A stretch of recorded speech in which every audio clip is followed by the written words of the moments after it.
Hello everybody, good afternoon and welcome to That's Football for our second watch-along of the season. It is obviously Arsenal. It's Arsenal against Nottingham Forest. Sorry, I'm just a little bit... I was all ready and then I completely forgotten what game it was. But very excited about this one.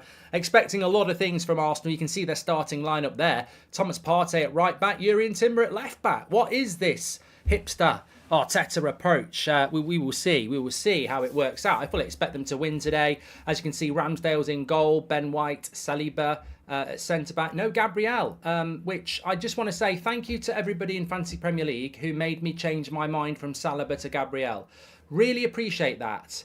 Really appreciate that. I had Saliba in and I changed it to bloody Gabriel because everyone said, change it to Gabriel. And I've changed it to Gabriel and he ain't bloody playing. Ain't it typical, eh? Ain't it bloody typical? Havertz plays, Miracle Man. How does he keep getting picked? Look, maybe he's going to be a different player at Arsenal, to be fair. Declan Rice and Odegaard. I don't think the balance of that midfield is going to be right across the course of the season. But I do think in home games like this, absolutely fine to do that because you've got you're playing at home against the team that many people would expect to be down near the bottom. So Nketiah plays up front. I still think that shows the weakness of Arsenal's striking options, to be honest with you. Yeah, I do. And also I think that we've got Harry Maguire. Here we go, have we? Let's have a look. I haven't seen that. I haven't seen Harry Maguire. Here we go. You cheeky bastards. Yeah, you had me there. You had me on that one. I was loving that for a minute. I've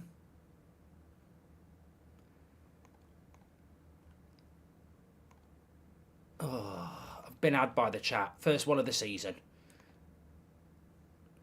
Fred on his way to Turkey. We haven't had a Harry Maguire, here we go, yet. But you've broken my... Yeah, just going back to Arsenal there.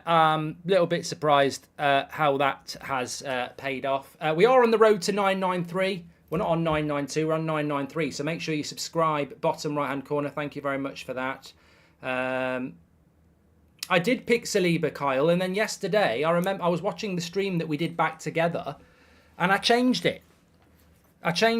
Do you think it's a bit weird? FSG said we've got no money, then we're in for Jude, but randomly rack out 110 million for Caicedo, says Nathan Allen. What's going on with that? What's going on with David Raya? Is he not... I take it he's not an Arsenal fan. He's not an Arsenal fan. He's not an Arsenal player yet. So, yeah, I don't know what's going on with David Raya either. I think that's quite interesting to keep an eye on. But, look, I expect Arsenal to win that with this team. I do think... I don't think Nketiah is bad by any stretch of the imagination. But... I also don't think across a season, as I played the game. I watched that game you played against Man City at the Emirates. He missed 3 golden chances, and that was massive. Gabriel's on the bench. I'm taking him out for Saliba. It's too late for this week, but I'm taking him out for Saliba. I'll probably do that today because Saliba will play every week, and Gabriel's not obviously going to play. That's 2 of my bloody defenders not playing this week. I can't speak. So, the Forest team I'll show you in a minute. We've got a bit of a problem with the graphic, but Nottingham Forest are lining up with Turner in goal, who's obviously been bought in from Arsenal. Bolly, Worrell, McKenna, Aurier, Yates, Mangala, Aina, and then Danilo, Johnson and Gibbs-White. Obviously, Brendan Johnson and Gibbs-White would be their big players in their team. So... I think that this will be a better game than what we saw last night. I think we will see, less of a one-sided game. But as I said last night, Goldbridge hot take, I think Arsenal will be 2-0 up in the first half an hour. That's my prediction. Let's see if it happens. Probably be completely wrong now and it'll be 0-0, but that's my feeling. Let me just put the tweet out. I'm on Talk Sport tonight as well. I'm very excited about that. 7:30 till 9 o'clock. The Mark Goldbridge Show returns for the new season. Make sure you tune in on YouTube. But more importantly, if you want to call in and have your say, please do. We had some fantastic Newcastle fans on last week. And to be honest, the more animated your opinion and passionate your opinion, and I don't mean come on and be a prat and say stuff like, Haaland's a flop or something stupid like that. But the more animated your opinion, the more chances that you'll get used in like little clips and stuff. So looking forward to that. Tune in at 7:30. And as I say, we're not going to use idiots, but like we had some really passionate calls last season about, you might be a Villa fan after Newcastle, you've beaten them, you think you can get top 4. You might be an Arsenal fan after you've won 4-0 today and think you're going to win the title. Might have a hot take on Spurs will be better without Harry Kane. Those sort of things are what we're looking for. And obviously, we'll be taking your calls from 7:30 tonight on TalkSport. Looking forward to that.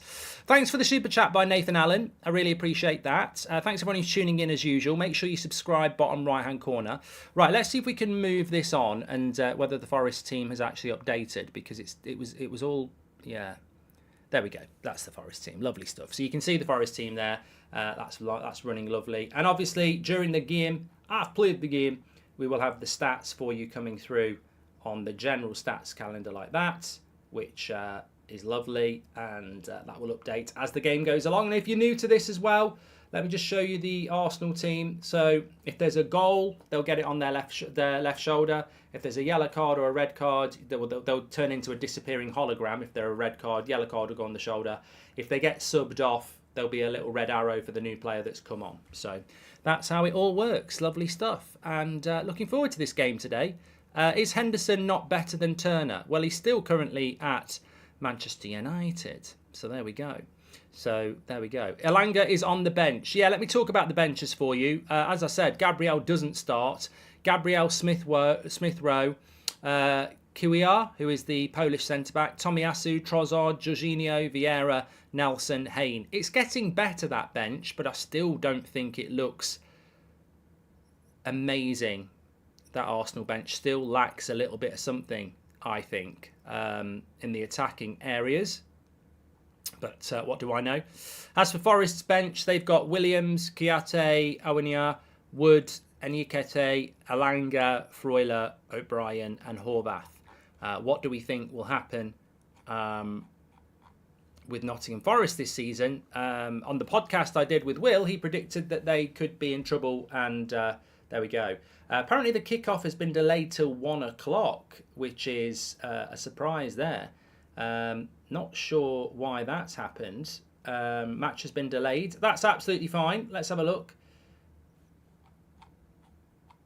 if we can find a reason for that. Opening game of the season, I would imagine it's to do with Arsenal not being prepared and the amount of fans trying to get into the ground. There's a lot of fans outside. So I think, kickoff delayed until 1 p.m. A hell of a lot of Arsenal fans outside. I would imagine that's something to do with that. But that's fine. We've got lots to talk about. Get some comments in the chat. We can talk about Harry Kane leaving Spurs. I'm glad I didn't go live at 12. That's all I'm going to say. Turnstiles are broke. It's a turnstile e-ticketing issue, says Chuck. Electronic tickets issue. There you go. These things can happen. There's new ticket system and it's not working, says Casper. Classic Arsenal, says Nicholas. Yes, it's been put back by half an hour, which is totally fine. We can deal with that because I do have a few things I want to talk about anyway as well. Right. Team news, I will get that just flashing around for you on display. There we go. It's displayed for you there. That'll whiz round on the stats carousel. Club treatment of fans is disgusting, says the Danish monster. Well, it's not that bad. They've delayed the game for them. I think from a player's point of view, it would be a little bit frustrating, but there we go. That England goal was jokes. I've not got that on.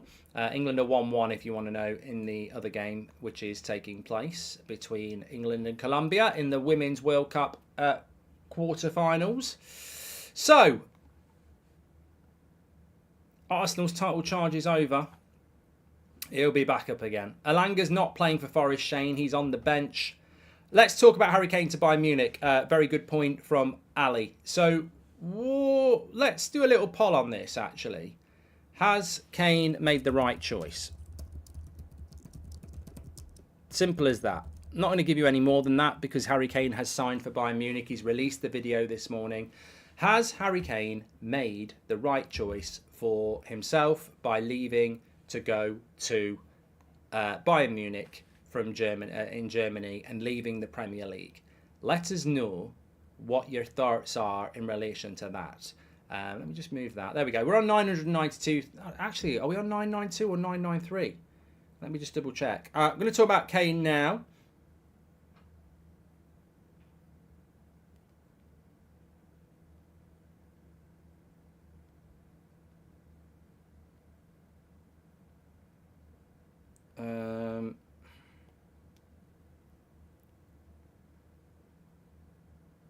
Oh, we're only 100 subscribers away from 993 on the road to 1 million. So bottom right hand corner to subscribe. When do you think we'll hit 1 million? I just can't believe it. I can't believe it. I'll be so excited when we hit 1 million subscribers. I can't wait for that. But bottom right hand corner to subscribe. So in relation to Harry Kane, has he made the right decision? Well, early votes here. We've had 3,000 already. 79% of you say yes. I have a different take on this. I think the choice he had has got nothing to do with the goal scoring. I think the top goal scorer thing is ridiculous. I've seen Alan Shearer saying, you know, little jokes about, yeah, he should go because of my goal scoring record. If you watch the watch along last night, I'm going to call this out until people start bloody listening to it. And I know a lot of you did listen last night. Alan Shearer's goal record isn't worth the toilet paper you wipe your arse on. It's a joke. It's a scam. It doesn't mean anything. Premier League all-time top goal scorer. What does it even mean? How many... So, Liverpool have only won one league title in their history then, I take. Are Liverpool fans accepting that? Are you accepting you've won one league title in your history? Because you've only won one Premier League. Man United haven't won it 20 times either, because that is top league from before the Premier League. So, the goal-scoring thing needs to go in the bin. It's been a silly, mythical story for too long. Harry Kane should stay and break Alan Shearer's all-time record. The all-time record actually belongs to Jimmy Greaves by about 80 goals. Jimmy Greaves has scored more goals in top flight football than anybody, and Alan Shearer is actually fourth. So this Premier League goal-scoring record means nothing. Because what if, in 10 years' time, the Premier League gets replaced by the Super Premier League? And then 20 years after that, you know, there's some kid who starts playing in that league and scores all the goals. We need to, well, I'm not here to tell you anything, but we do need to fight back against that, because this all-time Premier League goal-scoring record is nonsense. Man United fans think 20 times, because we've won the league 20 times. Liverpool have only won one league title if we count in Premier League. So, look, I think Harry Kane is absolutely right to leave in relation to staying at Spurs to break a goal-scoring record that doesn't actually exist. Premier League all-time goal-scoring record. It doesn't mean anything. Absolutely nothing. So the real issue for Harry Kane for me is whether he's right to leave the Premier League to go to Germany. Because the other option he had, and it's an interesting one, and financially he'd be better off doing this.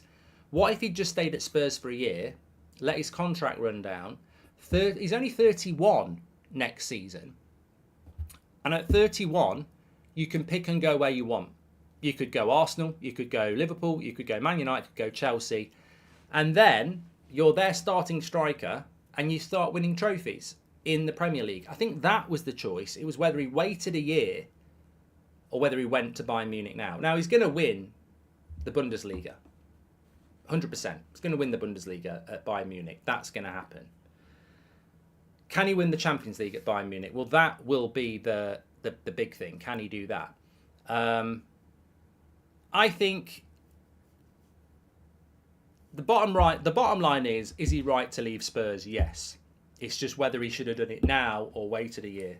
And in many ways, I respect the fact that he's done it now. Because by doing it now, if he'd waited a year, he'd earn a lot more money as well. So I suppose, yeah, I agree with him leaving. It's just whether he should have gone now or in a year's time.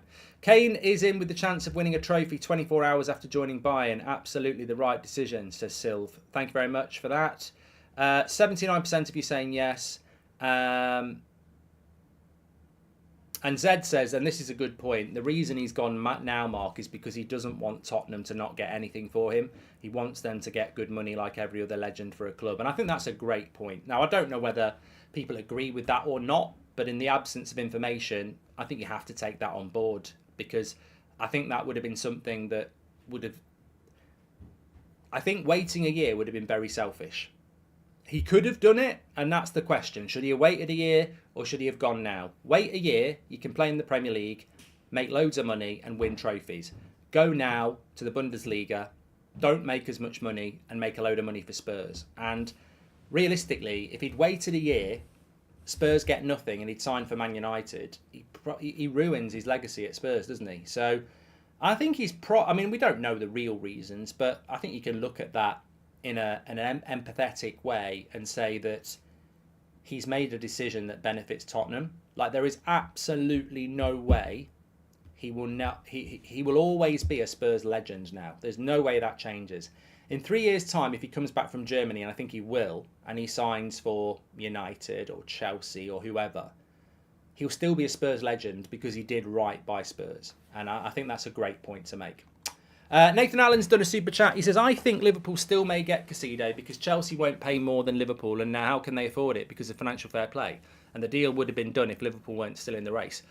Well, look, get your questions in relation to Harry Kane. I'm Ronnie Pickering, says Project. Kepa to Real Madrid is very interesting, Dizzy. This is a story that's breaking as well. But keep your comments coming in. If Kane was a Bayern player, would he move to Spurs? Argument over, says Mark Perez. And is Harry Kane a Premier League legend? Yes, probably. The kickoff has been delayed. It's 12:33. Should have kicked off at 12:30, but the Emirates is empty. And there's a hell of a lot of fans outside. It's an e-ticketing issue. So we're just having a chat before the game, which is absolutely fine. Love it. Hi, Mark. Much love from Australia, says Mitchell. Thanks, everyone who's tuning in. Make sure you subscribe. We're very close to 993 on the road to 1 million. May as well push that. Lucas says, going to miss the watch-along at 3. Chester are playing at 3, says Lucas. Well, we were meant to be doing the 3 o'clock kickoffs, but to be honest with you, I think with this kicking off at 1, it's going to be tight to do the 3 o'clock kickoffs today. I was going to do them, but I might have to miss the 3 o'clocks today. We'll see how it goes, because I'm not convinced this is going to start at 1, but we'll see. I think Kane made the right choice because there's no team in the Premier League that is guaranteed a trophy except City. United aren't guaranteed a trophy, says Nathan Allen. No, I think he has. You were bang on about Jimmy Greaves and the Prem, says Secret. Mate, keep pushing this story. Shearer's going to hate it, but keep pushing it. I am yet to see a logical explanation why in this country our media is obsessed with Alan Shearer's goal scoring record when it's just a rebranding. It makes no sense. The Premier League is the first division rebranded. Why is it we don't acknowledge goal scorers from before the Premier League era, and yet Liverpool have won? Well, I'm looking at the Emirates now, 1953 league winners. That doesn't mean anything now. That doesn't mean anything apparently. Spurs. I mean, look, if football only existed when the Premier League was invented, then Liverpool's history is crap. They've won one title. It's a nonsense, and it needs calling out. This obsession with modern behaviour, it's absolutely stupid. Anyway, talking about some good topics coming into the chat, as always. Hi, Mark. What happens to Spurs? Do they have a number 9, says Anthony. Well, I want to talk about this Caicedo deal, but let's just, while we're talking about Harry Kane, he's gone. What does this mean to Spurs? I've got an interesting theory on Spurs. I don't think they'll get top 8 anyway, because I think it's a transitional season. And I said before Kane went, I didn't think they'd get top 8. And I think obviously a lot of people agree with me now Kane's gone.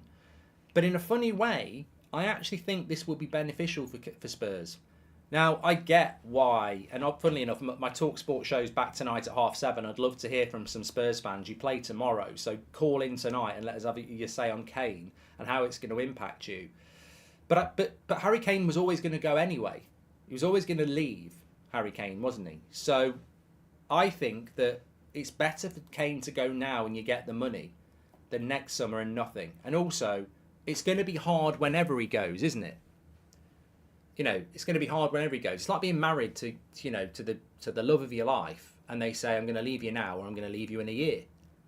Well, some people would say I'll have another year of it, but you always know they're going to leave you. You always know they're not committed. You're better off taking the pain and getting on with your life. And I think that's why it might benefit Spurs, because new manager, no more a manager that wants to play football the way Spurs want to play football.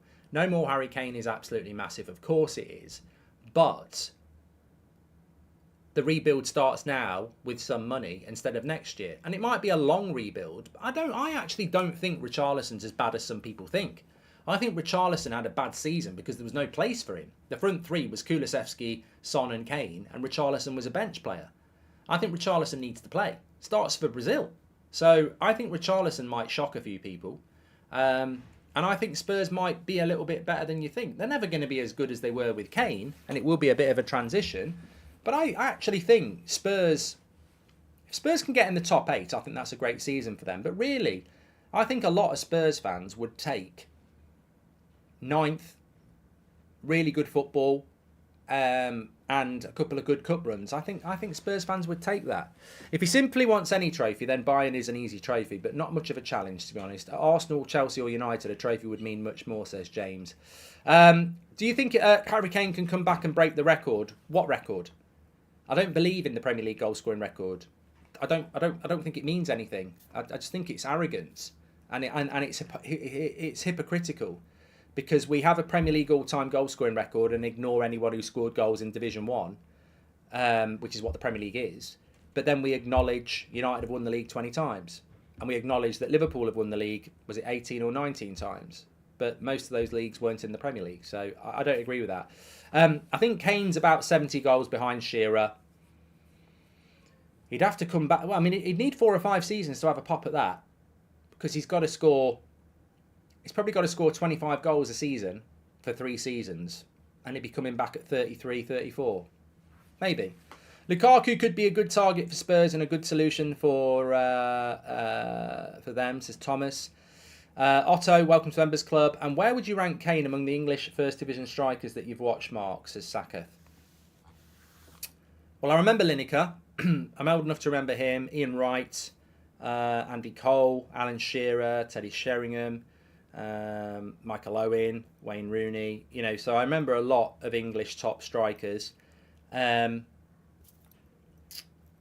Kane's had a really good longevity. That's why he's in the goal scoring record conversation.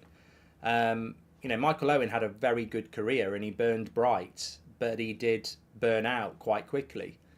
There's no way he's better than Rooney. I mean, Rooney is the Man United all-time goal scorer. He's England's all-time... No, he's not England's all-time goal scorer anymore, is he? I don't know. I don't really care. Rooney's a better player than Kane. Shearer's a better player than Kane. But Kane's better than Lineker. He's better than Michael Owen. Michael Owen and Gary Lineker were, penalty box strikers. I mean, Gary Lineker was almost a 6-yard box striker. Michael Owen in his prime was really good, but Michael Owen's first touch was never particularly great. He was just a really, difficult striker to deal with, Michael Owen. He probably doesn't get the credit he deserves because he played on way past his best. But I'd put Kane ahead of Owen. I'd put Kane ahead of Lineker. Ian Wright was a good striker, but you'd have to put Kane ahead of that just because of his England career, wouldn't you? Although Ian Wright did play in an era where there was a lot of good strikers. So yeah, I'd put Kane ahead of Owen and ahead of Lineker, but behind Shearer and Rooney in that conversation. I'm going to end the poll. 80% of you said that Harry Kane has made the right decision.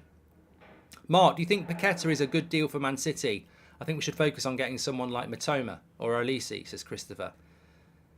But you may well get someone like that. I think Paqueta suits the way that Pep wants to play football, if we're being completely honest. And I wouldn't like to see Matoma in a Man City shirt because I think he'd be bloody brilliant for them. Matoma sort of reminds me of a combination of David Silva and Bernardo Silva and Mahrez. He's like the fusion of that at Brighton. And my fear is, if he went to somewhere like Man City, he would be the real fusion of those 3 players. I think Matoma under Pep Guardiola would be perfect for his system. I think it's pretty doubtful Kane would overhaul Shearer in the twilight of his career anyway, says Kenneth. Anyway, let's talk about Man City. Sorry, let's not talk about Man City. No one wants to talk about them. Let's talk about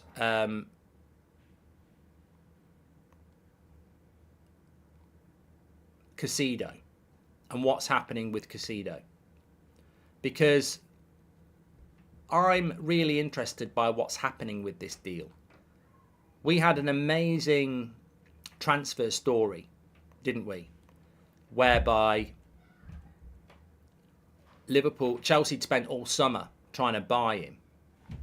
And then, obviously, Liverpool swept in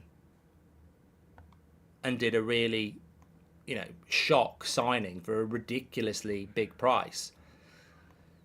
And then he rejects Liverpool and appears to want to go to Chelsea.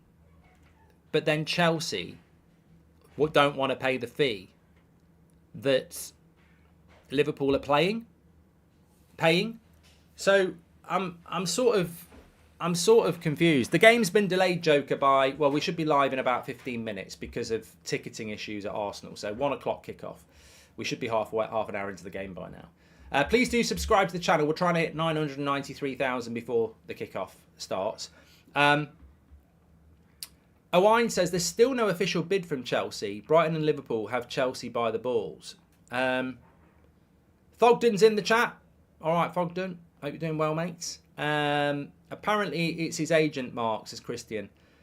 I think there are so many ways to sort of digest this Caicedo drama. And I sort of want to do it in a very concise way and then get your thoughts.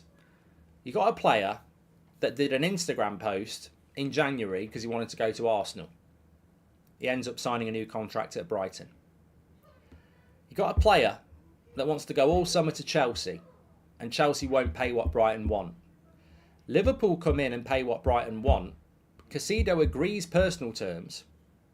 Medical gets booked in. Chelsea get in contact with him again, and he says, I don't want to go to Liverpool. I want to go to Chelsea again. This guy, you wouldn't want to go out to a restaurant with him, would you? You're starving. I'll have a burger and chips. What would you like, sir? To Caicedo.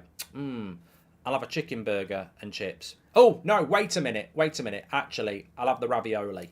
No, actually, just get me a Caesar salad. Hold off the dressing. Oh, actually, no, I want ravioli again now. It would just be, he can't make his mind up, can he? It's been an interesting 8 months for Caicedo. But the thing that makes me laugh is that, are Chelsea not operating in a really silly way? Because obviously the player can say, I don't want to sign for Liverpool, I want to sign for Chelsea. But Brighton can say, we're not selling you to Chelsea for the price Chelsea want to pay. There is a club that's going to give us £111 million, and Chelsea want to give us 100. We're not selling you for 11 million less just because you fancy moving to London. Give it a day and you'll fancy Liverpool again anyway. So I don't see what Chelsea's solution is unless they're going to pay £111 million. Because that is what Liverpool have offered. And I saw people yesterday saying Chelsea have got everyone by the balls, Chelsea are going to win. But I'm like, they're not going to win. Because are we not in a similar situation to what we were in last week, where Chelsea are offering 80 million and Brighton are like, no. So I think Brighton will just say, look, we've accepted Liverpool's offer, 111 million quid. If you don't pay that, we're not buying. You're not going anywhere. So I think Chelsea have got to pay up. They've got to find a way to pay up. Otherwise, Caicedo could well end up still signing for Liverpool, or more importantly, staying at Brighton. If you've got a house for sale and, somebody offers you 1.1 million, but then another person offers you $1 million and says the neighbours really want us to move in, I'd be going, I couldn't give a shit. I actually couldn't give a shit. There's 100 grand more from them. I'm not bothered. And I think that's what Brighton will do. Unless Chelsea have just got to pay up. And I tell you what, everyone says Liverpool have lost out. And obviously they do lose out if he goes to Chelsea, which is looking likely at this moment. It can change. But Chelsea have also lost out as well, because I reckon Chelsea would have got him for 100 million if it wasn't for Liverpool coming in. So, I don't know. Interesting. But I think yesterday morning it was just one of the most fascinating transfer sagas in recent years. But where's it going to end? Where's it going to end? Nathan Allen's done a super chat. Thank you for that. You can do your super chats through the $ if you wish to. Who do you think is a good alternative to Caicedo for Liverpool You can't pay 50 million for a 19-year-old. You might as well go all out for Tchouaméni, says Nathan. I don't think Liverpool will go for Lavia anymore for two reasons. One, they've obviously shown their hand by saying they've got 111 million quid. That's terrible for Liverpool. If they don't get Caicedo, everyone else knows they've got 111 million quid. So Southampton will say 50 million, and you've got to pay it because they know you've got it. So I think, knowing you've got that money, you're right. You go to Real Madrid and you say, look, is Tchouaméni available? We'll give you 60. Because we paid 60 for Casemiro. And it was a lot of money, but he's a Real Madrid midfielder. And yeah, £60 million is a lot of money for Casemiro, but he's a Real Madrid midfielder. And he's one of the best in Europe, if not the best. So I think Liverpool now, if they don't get Caicedo, they've shown the world of football that they've got a lot of money. You're never going to get a bargain now. So I would be going for the best bloody midfielder you can get for a good price. And the funny thing is, the bigger clubs you go to, the better value you tend to get. You don't get them for cheap, but you'll get them at a realistic price. If you go to Real Madrid and give them 60 million for Tchouaméni, they're probably going to take it, which ain't a bad price considering Southampton want 50 for Lavia. Liverpool fan Mark, Klopp wouldn't leave Liverpool in this if the player didn't want to come. He has always said that. If you don't want Liverpool, why won't Liverpool withdraw, says Neville. Is there another twist in this transfer saga? I don't know. I'm not a Liverpool fan. I'm not a bloody Chelsea fan. I was convinced he was going to Liverpool yesterday morning, hence the video. And then, obviously, Chelsea are there as well. But I would have thought it would have been dealt with quicker. Considering Liverpool were ready to go yesterday morning, Chelsea have won it back by lunchtime, but we're now 24 hours later. Still ticketing issues at Arsenal. The ground still doesn't look particularly full. And we're meant to be kicking off in 12 minutes. It's all about the money. Liverpool won't give him a silly contract, says Drexel. Yeah, well, there's always a true story, isn't there? I think the bad thing for me is that if Caicedo, whatever happens with Caicedo, he clearly did personal terms with Liverpool, and then he's changed his mind again. They're still stuck outside here. He's not happy. He's got his phone. I can't fucking believe it. Arteta out. Yeah, Dave, where are you? You're in the ground, man. You're in the ground. Fucking hell, Dave. I can't get in. I'll blame Arteta. You know he's only gone and put Nketiah out front as well. He's having a bloody... They're trying to keep us out on purpose. Oh, Arteta out, mate. Arteta out. Absolute shambles here. Oh, what's going on? You know. I can't believe it, mate. I can't believe it. What's that all about? Load of Arsenal fans with black T-shirts on.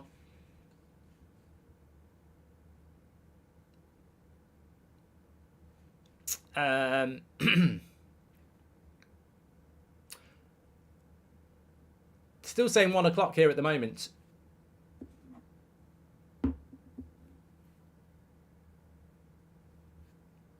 He's got his chip. I'll tell you what, I wouldn't mind a bit of that. I wouldn't mind a bit of that. Bit of chips.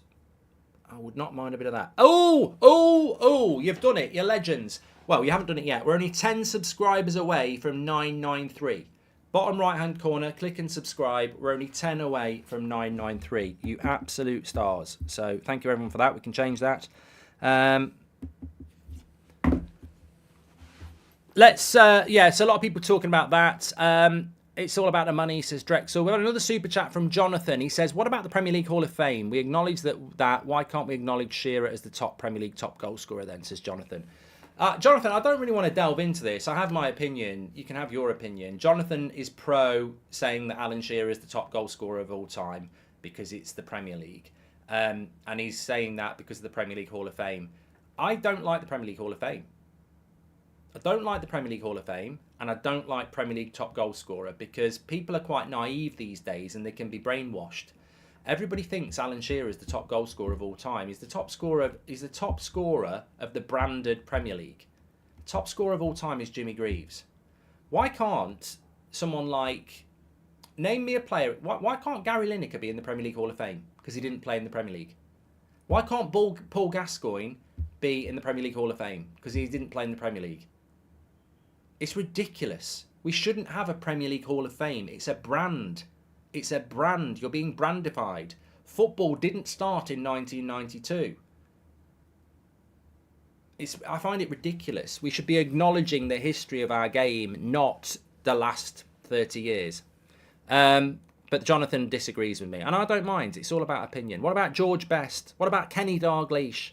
You know, there's so many good players that get completely forgotten because they didn't play in the Premier League era. And it's bad enough for them anyway. They hardly earned any money compared to what people earn now, and now they're getting completely forgotten. Gaza did play in the Premier League, but Ian Wright's goal-scoring record is probably diminished by the Premier League as well. It's ridiculous. It is stupid. And the worst thing about it is, it's not a different league. It's Division 1 rebranded. Like, I'd understand it if it was a completely different sport or a completely different league system, but it's the same thing. The Championship is Division 2. They just rebranded it. And it's disgusting, really, how people are brainwashed by it, because there's no logical reason for it. And it works to people's advantage when they want it to. I mean, Liverpool have won one title then. You know, if Alan Shearer is the top goal scorer and we're only doing Premier League Hall of Fame, then Liverpool have only won one title. It doesn't work like that in my mind. Anyway, back to reality, back to the now. What are your score predictions for this game? I'm going to go with Arsenal to win 3 or 4-0 in this one. I don't fancy Forest to score. Obviously, we know they stayed up last season off their Premier League home record. And Arsenal last season, 43 points. I must have said this a million times. Arsenal last season, 43 points from their first 48 games. And you know what? Just talking about Arsenal for a minute, I tweeted this a couple of nights ago and it got a lot of traction. So I thought I'm going to keep it back because, like, Twitter's different to YouTube. YouTube's different to, you know, doing my TalkSport show. You say one thing on one thing and you think you can't say it on the other, but you can because it's different audiences and some of it's written and some of it's actually, you know, audio and some of it's visual. Anybody predicting that anybody predicting that Arsenal aren't going to finish in the top 4 is either a simpleton or bitter. I don't want Arsenal to finish in the top 4. That's called rivalry. I don't want them to finish in the top 4 because I'm a Man United fan. I think it'd be funny if they don't finish in the top 4. But I'm not bitter and twisted, and I don't think I'm a simpleton, although many of you will agree. They are not. If they don't finish in the top 4, I'd say there's a less than 10% chance. They are the second best team in the league by a considerable way. They've not sold anybody really, and they've strengthened. The logic. Look, I'm not saying they won't finish outside the top 4, but logically, they have to be in the top 4. And anyone predicting not, as I said, they either don't know football or they're just doing it on bitterness, which is fine. But logically, they're going to fight for the title and be second. They're certainly going to be in the top 4. And also, I think Arsenal's season last season gets massively underrated and dismissed because people look at the end of the season. And I think Saliba's absence had a huge part to play in that. But the reason I always talk about their start is because if you want to be in a title race, you've got to replicate what Arsenal did, and Liverpool did it really well as well. You can't start slow. You've got to go for it. Liverpool were brilliant at it when they won the league. Obviously, they did it in other years as well when they pushed Man City close, and Arsenal did it last year. 43 points from your first 48 games is incredible, and it doesn't get spoken about enough from Arsenal. They've got to replicate that again. 43 points from your first 48. So they've got to start well, Arsenal. Frankie Ding Dong's contract is up in 2026. Do you reckon Ten Hag still fancies getting him next summer? He would be perfect for United, says Nico. I think Ten Hag would always like Frankie de Jong. You don't care about Premier League Hall of Fame, but you were begging Giggs to be inducted into it as soon as the charges got dropped on him, slapping his birds. Hypocrite, says Bobby. Well, thanks for the super chat, Bobby. You obviously lead a very sad and simpleton life. I suspect you probably wouldn't put Arsenal in the top 4. I don't beg that anyone goes in the Premier League Hall of Fame. The Premier League Hall of Fame exists. I don't agree with it. Alan Shearer's myth about being the top goal scorer exists. I don't agree with it. But Ryan Giggs should be in the Premier League Hall of Fame because he has won more Premier Leagues than anybody else. So, you know, that I wasn't begging he goes in there. I was saying that he should be going in there.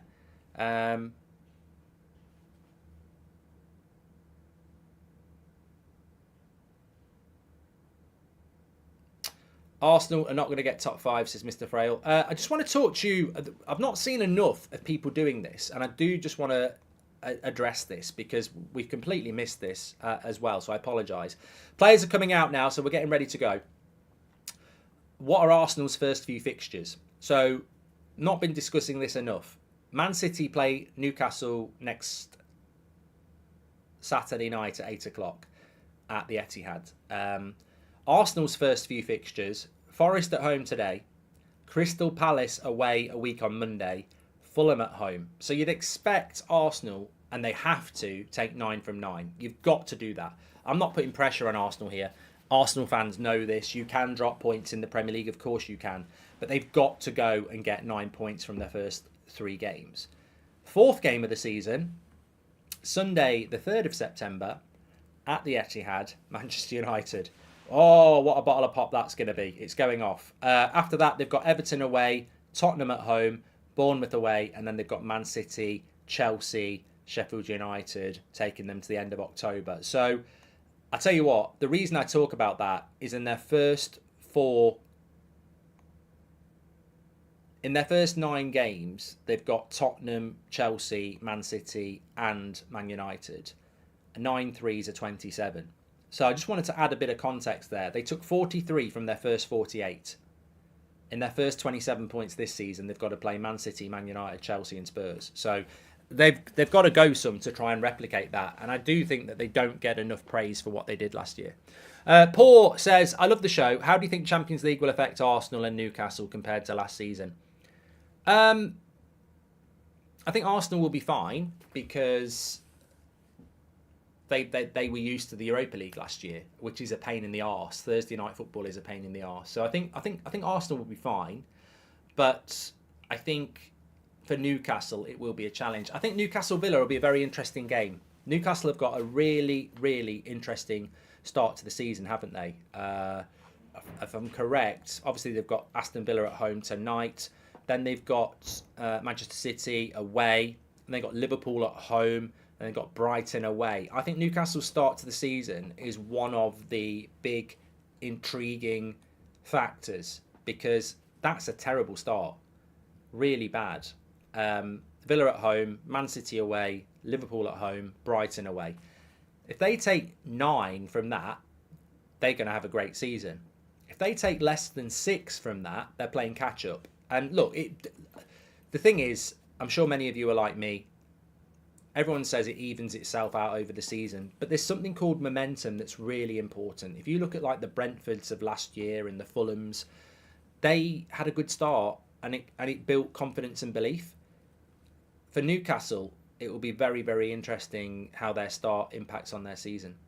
Just plugging Lionesses, just scored 2-1. Come on, says Catherine, into the semi-finals for England, it looks like then. Thank you very much for the update there. Anyway, we're about to go here. Thanks everyone who's subscribed, bottom right-hand corner. We are on the road to 1 million, and I think we have hit 993. I'm just going to check.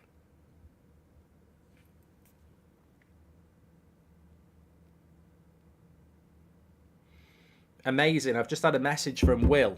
We're still holding on to number 4 spot in top podcasts in the UK. Incredible. Absolutely incredible. Let me just get the timer ready. Referee's about to start.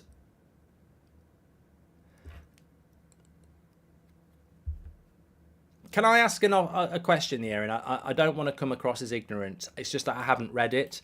You know, all the players that are taking the knee, is that for the opening day or is it for the rest of the season? Simple question. Give us an answer.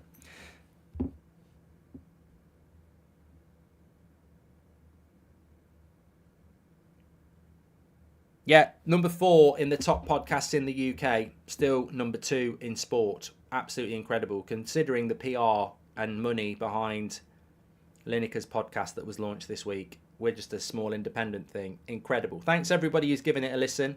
Episode 2 will be out on Tuesday, of course. Goldbridge Saves Football, if you want to search it up and give it a listen.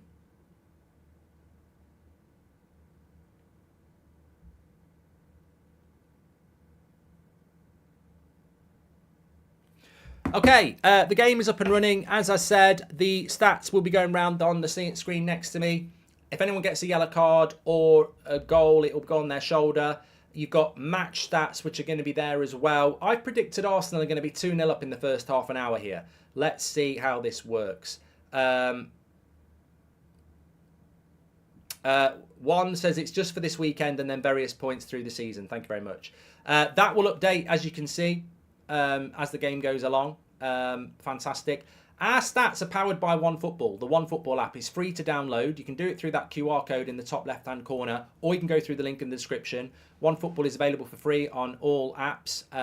All your latest breaking football news, transfer news. But on top of that, now it's a Saturday, all your goal updates will be there quickly on the app, free to download, links in the description. But my favourite thing about OneFootball is actually the stats, because you can go into Arsenal against Nottingham Forest, and while we've got the team stats, you can go into the individual stats and look at pass completion rates, tackles, and all that stuff. So check it out with OneFootball. It's free to download. Good cross from Arsenal there, and cleared away.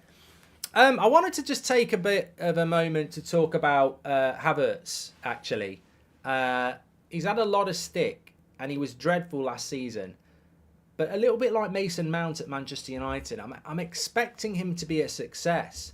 I love you, Mark, all the way from New Jersey, says Joe. Thank you very much. Thanks for your little super chat there. Appreciate that. Alanga's on the bench, mate. But I'm expecting Havertz to be a success, and I'm expecting Mount to be a success. Not because of the player, because of what the managers will do with the player. I actually think Arteta and Ten Hag are coaches you should trust in relation to development. I think they've proven themselves as being developmental coaches. And with Havertz and Mount, it's a bit of a risk to say I think they'll both be successful because, you know, law of averages says that one of them might not be. But I think that both those coaches have seen players that we know can be really, really good, who fell on bad times, almost like diamond in the rough, you know? And I think they will do well. And you can talk about pre-season all you like, but it's not about pre-season. It's about the season. And Havertz might have missed a few and Mount might have missed a few, but the records start today. Cherney has consistently been one of our best defenders, but can't seem to get a look in. Now maybe on the way out. What are your thoughts, says Jolyon? Well, it's interesting. I had a phone call come in on the Mark Goldbridge show over the summer. And there was an Arsenal fan, absolutely loves Kieran Tierney and can't understand why he doesn't pick him. I think it's just Arteta just doesn't rate him for whatever thing. Corner to Arsenal here. You know, if Saliba scores, I'm going to lose my shit. I took him out my fancy Premier League team. Forest are going to park the bus, says Jacob. They have to. Mark, as a US Office fan, are you able to check out Burnley's latest transfer video? If you haven't already, it's honestly the best yet. They are very, very good at announcements, Burnley. They've got a very good admin. Corner here from Saka. Chirian says, I think Mason Mount's going to be average. I mean, God, he's going to have to add on another 2 minutes already. Headed away. Another corner.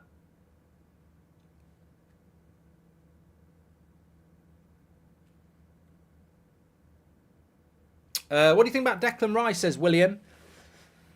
I'm a big fan of Declan Rice.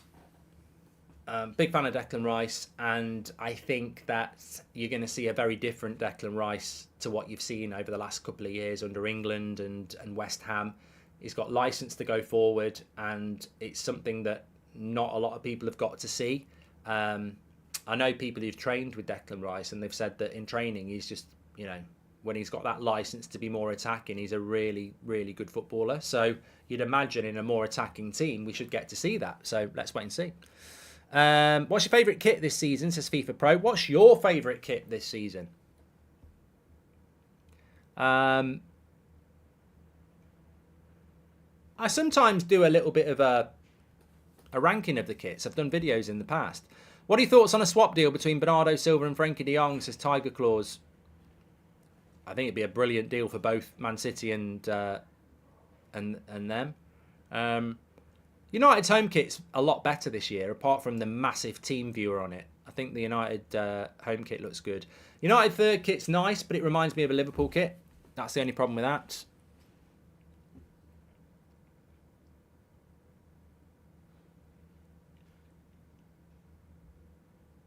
We're doing Premier League kits, so Royal Antwerp and Ajax don't count. It's a lovely ball. What a ball that is there by Ben White. And it's Martinelli who'd made a really good ball there, but it goes out for a goal kick. I mean, it wasn't going to be a goal-scoring chance. It was just a lovely pass from Martinelli, just went diagonal. And this pass just took out 4 Forest players. But he couldn't keep it in.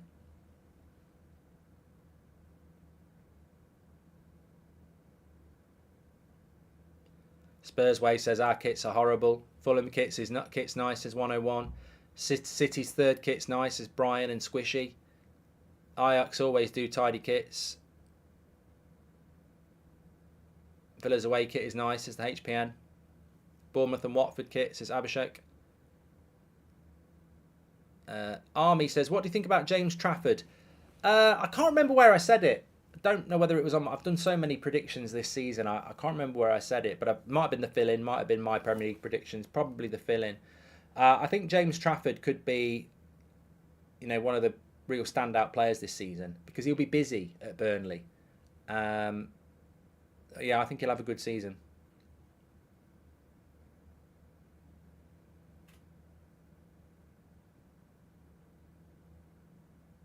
Here's Saka, does well. Lovely ball, and Nketiah not strong enough. Best accomplishments in England, Pep, Mourinho or Wenger? Says Saka.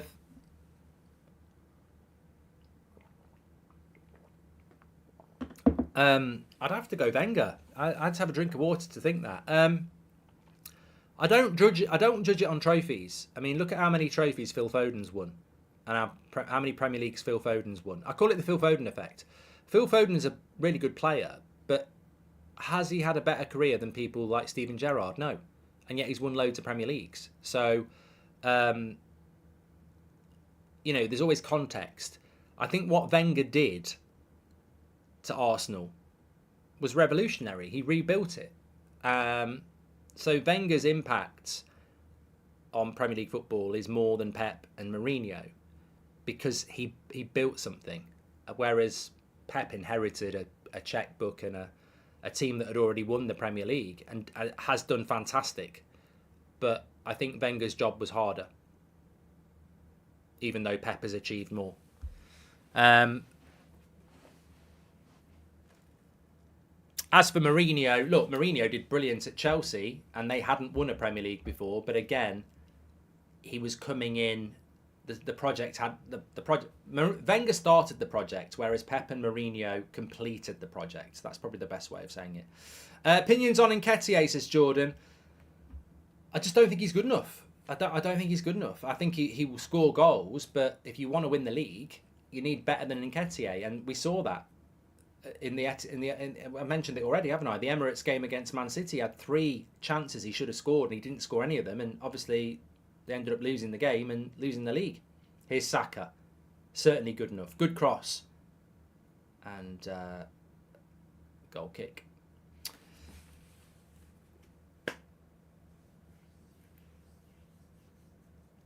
We've probably got some people. I mean, I don't know. I mean, look, there's always a different take. Let me know. England against Colombia 2-1 in the Women's FA World Cup quarter-final. 15 minutes to go in that one.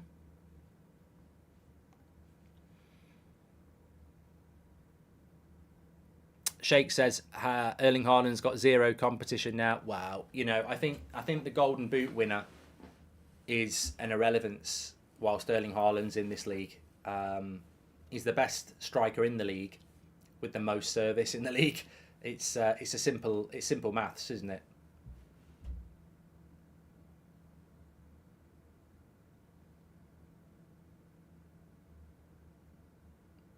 We spoke about Caicedo. Yannick, no updates at the moment. It's difficult to read what's going on. I think if Chelsea pay what Liverpool paid, they'll get the player. Oh, he's through one-on-one here. And he's put it over the bar. Brennan Johnson. I mean, I don't know whether he was onside, but it was a big chance. Big chance there. Let's have a look at that. Steve Cooper's pulling a funny face. Had I think he would have been on. Massive chance. And he's missed it.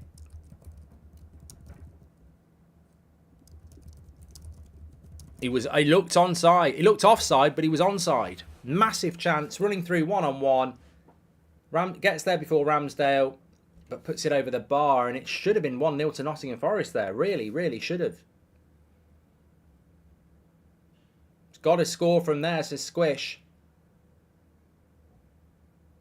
Paul Matt says, remember you didn't want Haaland because of Martial. I don't remember that.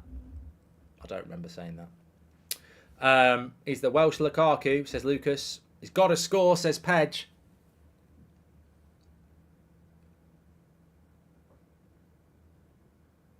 So Saliba's playing as the left-sided centre-back with Ben White as the right-sided centre-back. Do you think that's their best partnership? It's obviously the way Arteta wants to go. Oh, a lovely play here.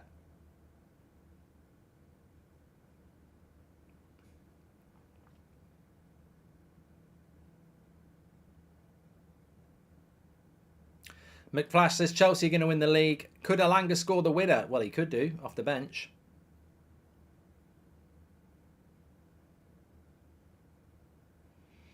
I've got Saka in my team. And let me have a look at my fantasy Premier League team, actually. I'm not remembering it.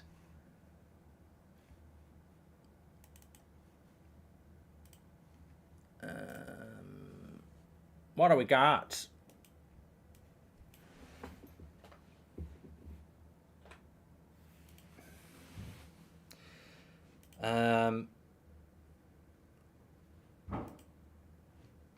John Stones had a hip injury we weren't even aware about, so he didn't play.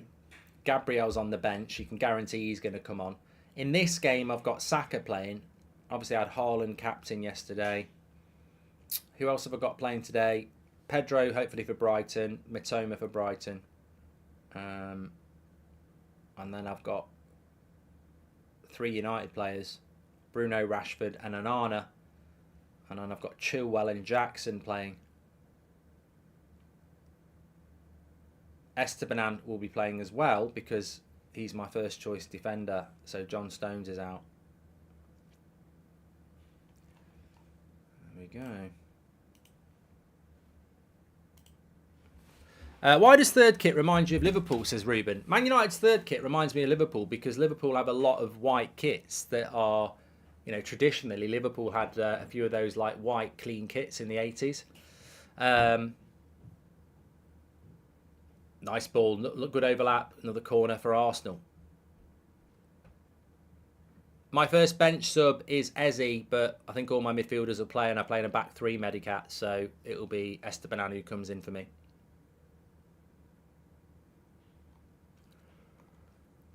What is this TNT Sport? Is it another subscription to pay for or to watch football, or is it more central subscription we can watch all games, says Cameron? If you're in the UK, TNT Sports is just taken over from BT, so it's basically the same as last year with a different name and a couple of different presenters. But yeah, you don't get to watch all of it. It's just like BT and Sky share it, and they still don't show everything. It's just it's a rebrand. Yeah, basically TNT Sports is just BT with a different name. It's like the Premier League and Division 1. It's exactly that. We were talking about that before. It's the same thing with a different name. I wish there was a settling to ban picking Haaland in That's Football Premier League. Yeah, Aaron, I would love that. Remember you didn't want Haaland because of Martial. That's the second time Paul's asked us, and I didn't remember it the first time, Paul. Off to the pub today, Mark, says Callum. Well, I've got Talk Sport tonight. I'm thinking I might pop down for a pint around sort of 6, but we'll see.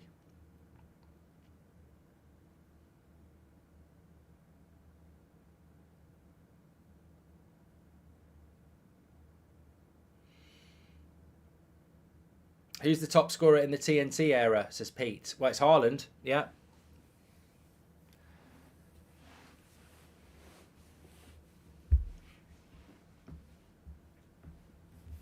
Should change United stand to That's United, says Dylan. Yeah. Or we could change this to Football Stand. What's your lead code, says Abu? Oh, I actually can get that for you without being lazy. I was going to be lazy and say I don't know. I won't be. I will tell you. Someone's got 58 points. Top of our league. Matthew Morgan. PP Ultras. Let's have a look at his team. Oh, he had a Kanji and Rodrigo and Haaland, and he triple captained Haaland. I don't think it was the week to triple captain Haaland. I think there will be better weeks. Anyway, our league code is CCYO8L. CCYO8L. CCYO8L. CCYO8L. That's the last time I'm going to annoy myself saying that. Probably been annoying you for ages. Lots of possession for Arsenal, as you can see, 85% to 15%, but Nottingham Forest have had the biggest chance. Game was delayed by half an hour. Should be half time. Obviously isn't, because the game was delayed by half an hour.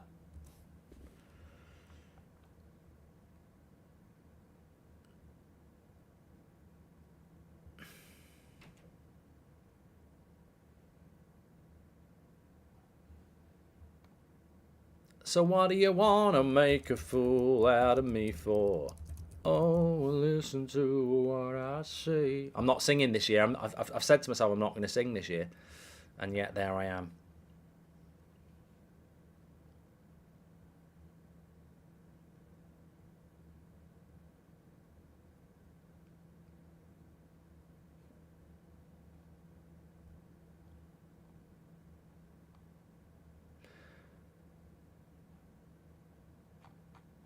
Arsenal at the moment. Well, at the moment, I'm going to get it wrong. I predicted that Arsenal would score twice in the first half an hour.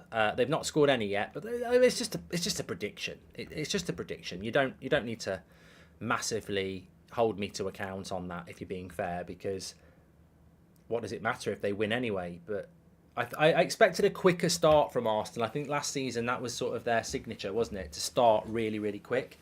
And you know, first game of the season, a little bit rusty. Haven't started as quick as they normally would.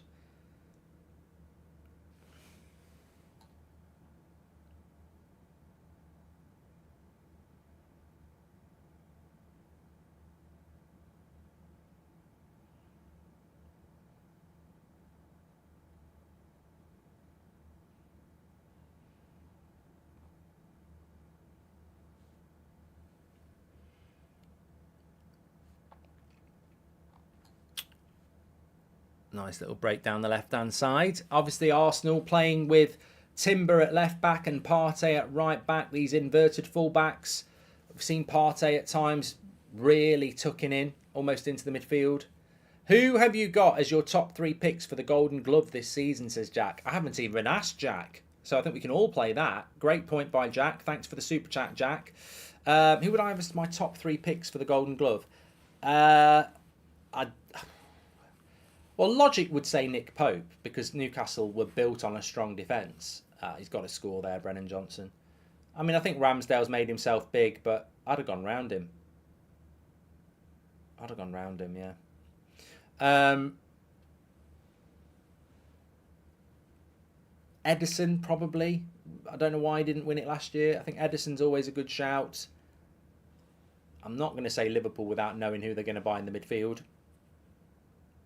I think Man United will get a lot of clean sheets again. So Edison, Onana, and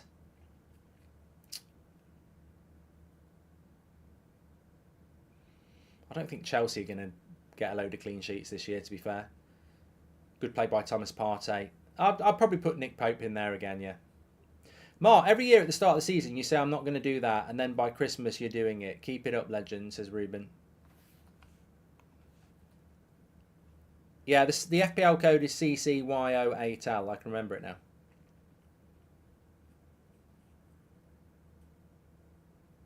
Why haven't you put Arsenal in for clean sheets? Well, I think the goalkeeper's going to change. What about Martinez at Villa? Yeah, they could be this year's Newcastle. Has David Raya signed for Arsenal yet?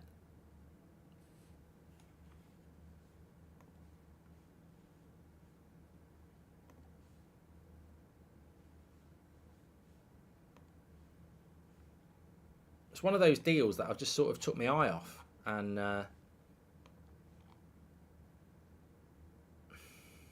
no, he's not on the bench. So he hasn't, has he? It's here we go, but not official yet. Done medical, just not official, says Random. Probably going to wait till after this game. Off topic a bit, but when you're going to get back into FIFA 23, you're going to wait for EA Sports. I'll probably wait for EA Sports, Cav. Yeah, when's it out?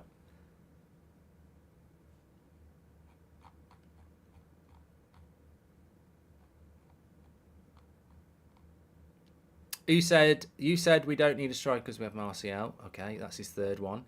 Kean says Kepa to Real on a 1-year loan. What are your thoughts? I mean, it's a shame. I think it's a shame that De Gea didn't get that move. I think that would have been romance, really. Yeah. And Two Trips Dave's done a super chat. He says, all right, Mark, great show as always. What do you think of the chances of Man United doing pressing football this season? 7 players have now joined. Well, we always try to press. There is an element of press. 29th of September for the new game. You get 7-day early access.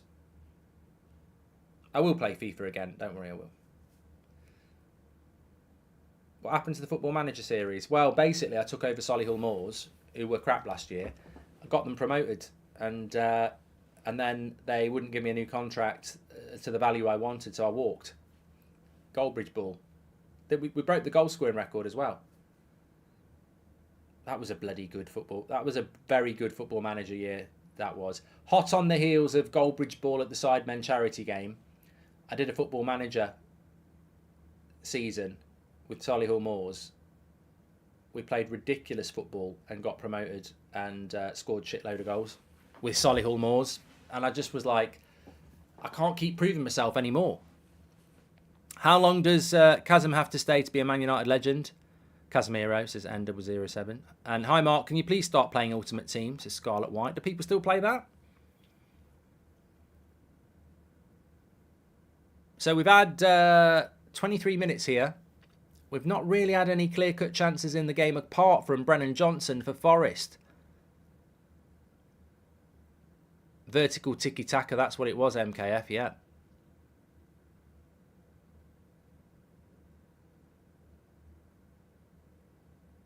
I've played the game, says Eduardo. Lovely ball into Rice, lays it off. Havertz. What? That's a player with no confidence. He should have got rid of that first time. You see, look how central Thomas Partey is playing for a right back. Odegaard. Here's Partey. Saka providing the width.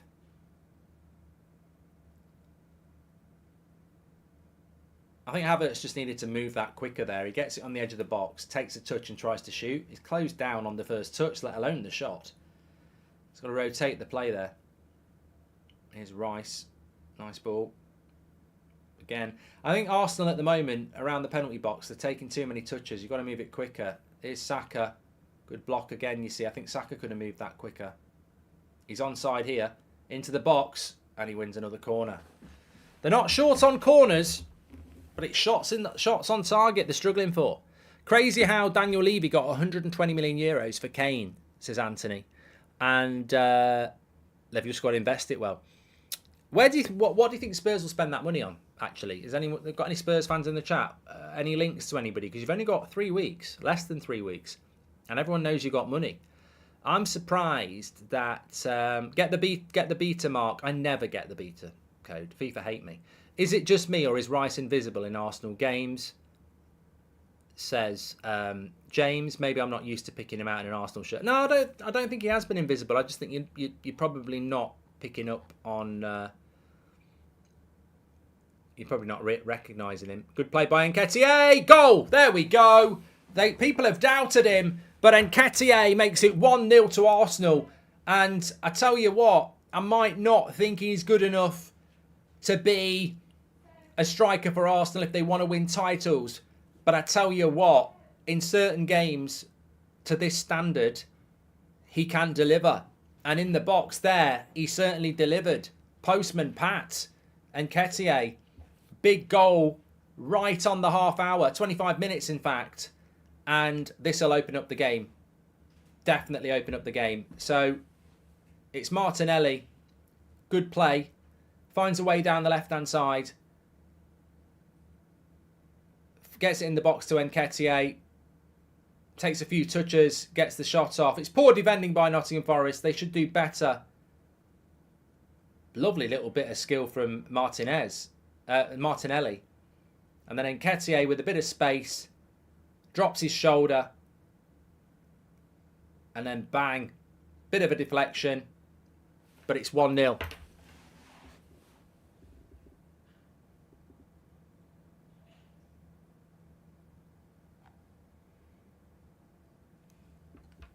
Bobby Hoskins says Spurs will spend the Kane money booking Beyonce.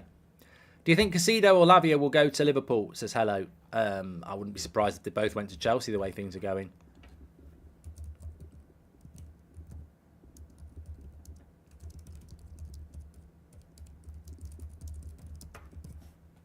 Bam, bam, bam. So Arsenal lead 1-0. I had said they'd be 2-0 up after half an hour, but they've got the goal. They've got the breakthrough here. It was a lovely assist by Martinelli. You've got to acknowledge that. I got a FC24 beta code if you want it, Mark, says Josh. I would love it, mate. I'd love it.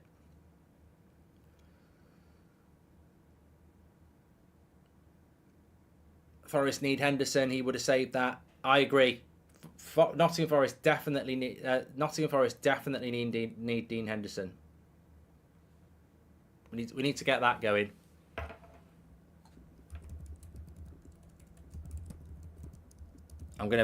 He would have saved it in his sleep.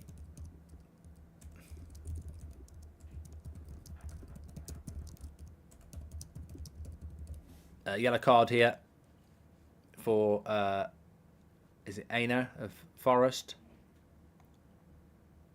Took out Saka.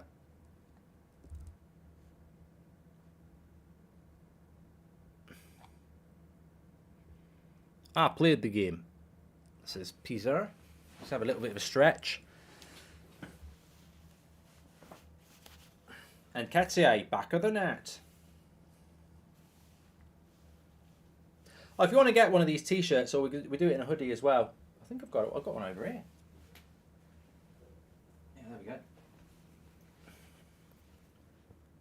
we go.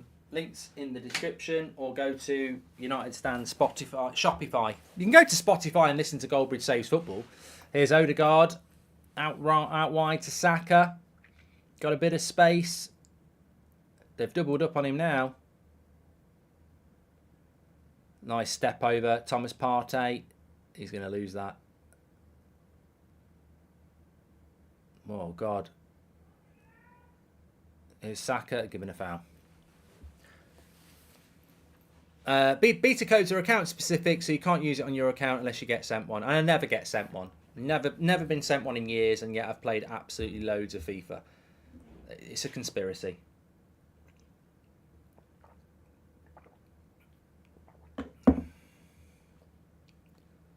What was that noise, says Dover? I think they're watching the England game. They really care about it. I think it's nice that they win, but I'm not massively into it. I'm not massively into England men team either, so I'm not being. It's nothing to do with women's football.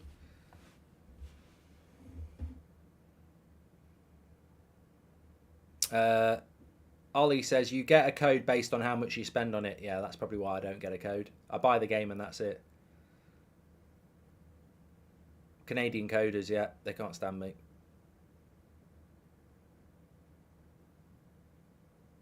What are your thoughts on the Saudi League, Mark? Says Oliver. I don't really want to talk about the Saudi League. It's boring topic, which is probably my thoughts on the Saudi League. The quality's going to be shit. It's exhibition football. Like, if you're Sadio Mane and you're playing for Bayern Munich, you're playing for the Champions League, you're playing for the Bundesliga, there's a history, there's a competitive element. You go play Saudi Arabia, half your team's shit, and you're there because you're being paid lots of money. Where's the motivation? It will just be exhibition football. So, yeah. I've got no intent. It'd be interesting to see how it builds out, but at the moment, it's just expensive exhibition football, isn't it? We're on 993. You're right. Let me change that.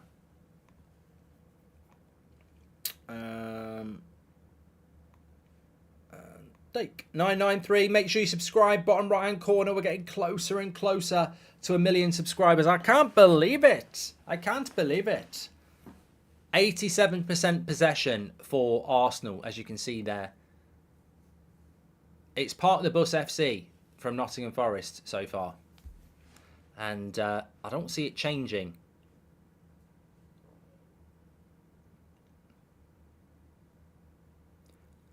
Oh, it should be 2. Oh, I don't know how it's not 2. And Ketier was running in and just didn't seem to get there. Have you seen Nottingham Forest's first 6 fixtures, says Nico. I haven't. I know. Oh, my God, what a goal. And I was so... Oh, what a goal. What a goal. I just looking at the timer because I did say Arsenal 2-0 in the first half an hour. Not quite Bridge. But that goal by Saka has to go in as one of the goals of the season already, because it's only the second game of the season. So it is goal of the season. That is absolutely incredible. Absolute class from Saka. I still think Henderson would have saved this. I do. I think Henderson saves that. 100%.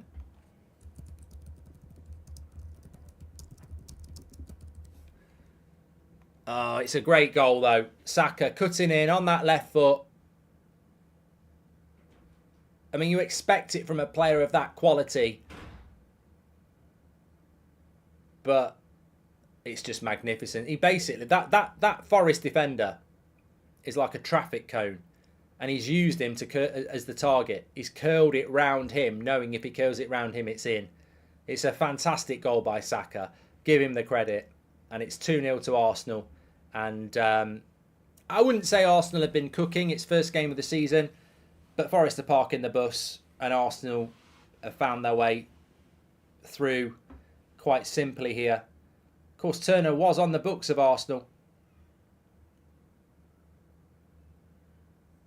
Saliba got the assist on that one, says Charlie. Fucking great. I bet Gabriel will get subbed on as well. It's just a terrible start. I should have stuck with Saliba. Was it better than Haaland's goal, though, says Cormac? Yes. I thought Haaland's second goal yesterday was good. Henderson saves that, says Ruben. I thought Haaland's second goal yesterday was brilliant, and I gave it the credit it deserves, but that's from outside the box. It's a better finish. Kenneth says, I saw 2 goal clips from the Women's World Cup, and honestly, Pinball would have done a better job of stopping them. Pinball flaps, sorry, says Kenneth. Kenneth, not a fan of the goalkeeping in the Women's World Cup, then.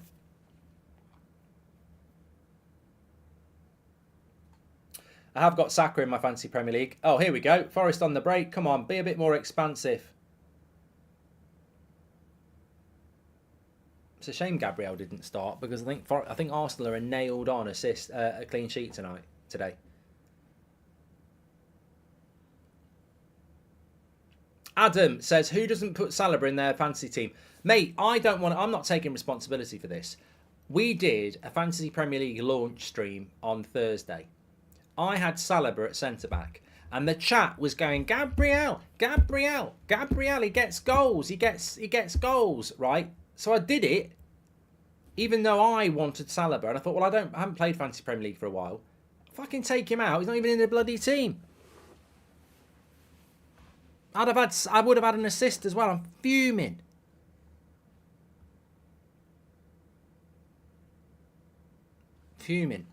I'm tempted to do the sub now, but I'm going to wait because you don't know. You don't know, do you? In fact, I'm not going to wait. I'm going to do it right now.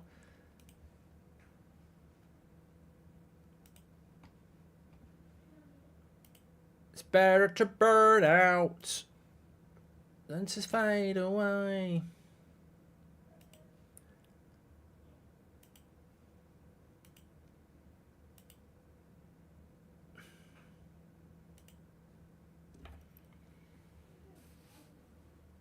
I've done it. I've got rid of Gabriel and I put Saliba in. It probably, Saliba will probably going to pull his hamstring now. You should never do that. I shouldn't have done that.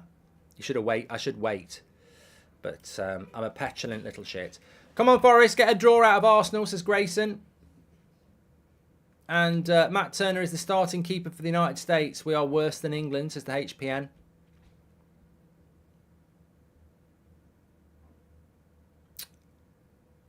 Do you think Arsenal are going to win the league, says Fenerbahce? No. No, I think Man City are going to win the league. I think Arsenal fans think that Man City are going to win the league, but I'll tell you what, that would be a good game. I mean, I predict Arsenal will have 9 points from their first 3 games, and I think United have got a good chance of having 9 points from their first 3 games because we've got Wolves at home, Spurs away, Forest at home, so we'll definitely have 6. And then Arsenal, Man United on the 4th game. Do you think Maguire saves that one? Says Tsar. Thank you very much for the super chat, pal. Thanks for supporting the channel.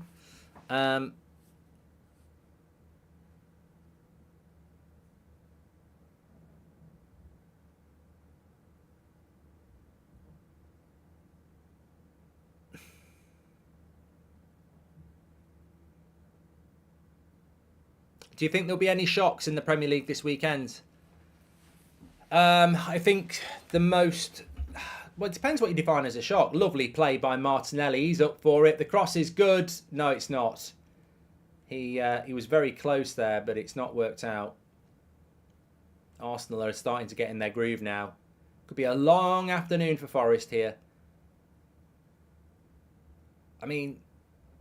What do you do in this situation if you are Forest? I mean, here we go. And Ketier, good block. I think it's a corner. What do you do if you're Arsenal in this situation? Sorry, what do you do if you're Forest in this situation? Well, you've gone there and parked the bus and you're 2-0 down.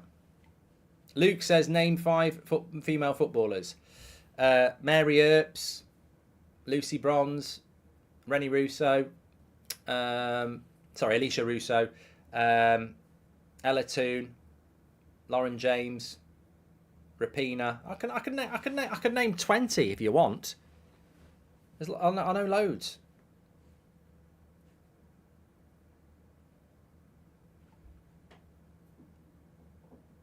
Mark, don't you think there should not be Premier League match happening simultaneously when there is a Women's World Cup match going on, says Rahul. Interesting point. I'd never thought about it. Yeah, I've never thought about it. I don't know. Maybe.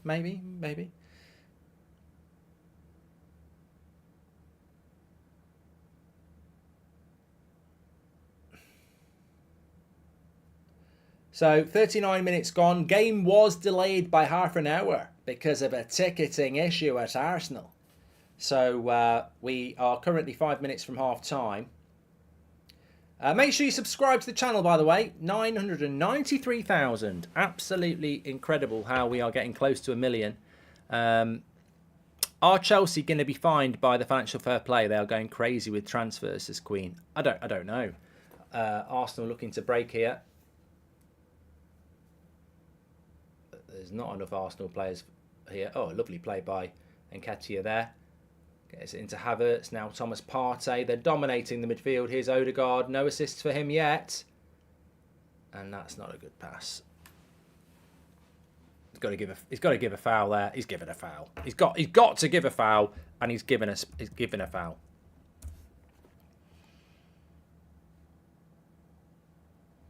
It would be foolish if he didn't.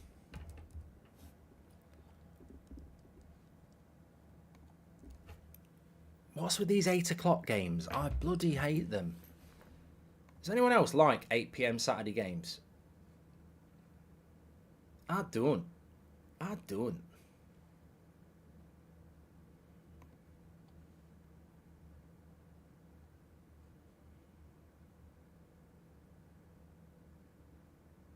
Oh, we're ranked number 2 in Australia for top sports podcasts. Number 2 in the UK. For top sports cast. Number 3 in Sweden. I've always loved Sweden. Massive shout out to Sweden. We're ranked on 19 charts in worldwide. Number 2, Goldbridge Saves Football podcast, brand new episode was out this week. We launched it. There'll be another one next week. But is Forrest on the break? Nice ball, but Saliba does a good job, and then Declan Rice is there, and goal kick. So we're number 2 in Australia, top sports podcast. Number 2 in the UK. Number 3 in Sweden. Number 4 in all podcasts in Ireland and the UK. Number 5 in the USA for top 5 sports podcasts. Number 6 in Norway. Lovely. Thanks, everyone. Keep giving it a listen if you're not aware of it. Goldbridge Saves Football, new podcast out. On Spotify, iTunes. Yeah, I can drop the link in the chat if anyone wants it. Grayson says, no men's Premier League players are in the World Cup. Has no effect on that. Says Grayson. There we go. I saw 2 goal clips. I've done that one. Thank you very much. Norway's the GOAT, says Riley.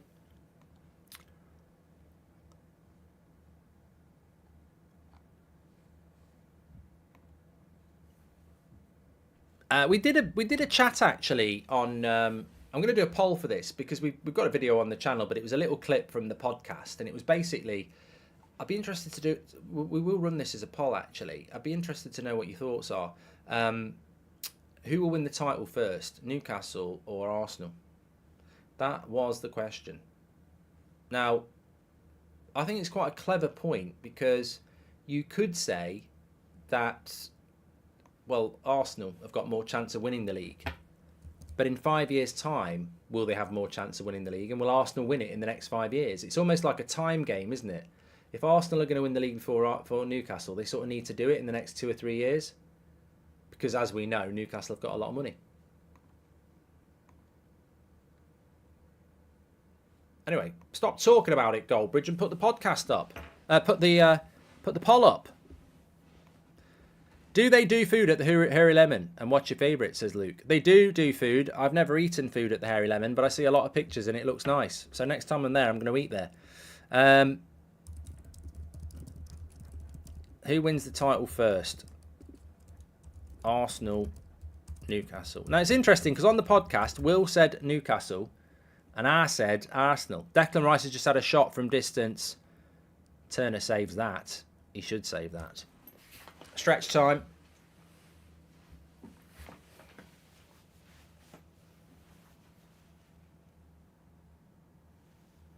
I think Declan Rice has had a good game. I think people just don't notice him because of the position he plays, and also probably not used to see him in an Arsenal shirt. And also he's playing very, very close to Havertz, and they are quite similar builds. Here's Odegaard. It's a lovely. No, he's not quite got his passing range in, Odegaard. A couple of times now, he's just been slightly off. Rice is doing what he does best, says ILB. Yeah, the basics. Breaking up the play and feeding those ahead of him. How long is Oliver going to add on here? See, this is my problem with added time. The only reason I think football fans want added time is because of the 1 or 2 times a season when you play somebody who's really negative and it's 0-0 and you want more time. In a game like this, do Arsenal fans or any of us want 5 minutes to be added on at the end of the first half? Did anyone want 5 minutes to be added on in the game yesterday? No. The vast majority of games, you don't want any more time added on because it's bloody boring. You know, this game is 2-0 to Arsenal. You need half time to, make some tactical changes, etc. Another 5 minutes adds nothing. It's only added 3 on. I don't think Newcastle is winning the league anytime soon. City had Pep, the best in the world. Newcastle don't, says Mohammed. Thanks for your super chat there. Villa are going to win the league before either of those 2 teams, says Cormac. 3 minutes is not bad. I can't moan about that.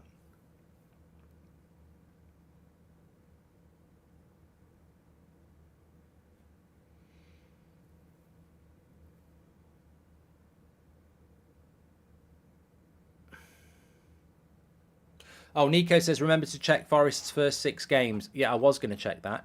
You're right. They've got Well, they're not. Well, they've got Arsenal, obviously, which they're going to lose. Then they've got Sheffield United on Friday night. No one's watching that.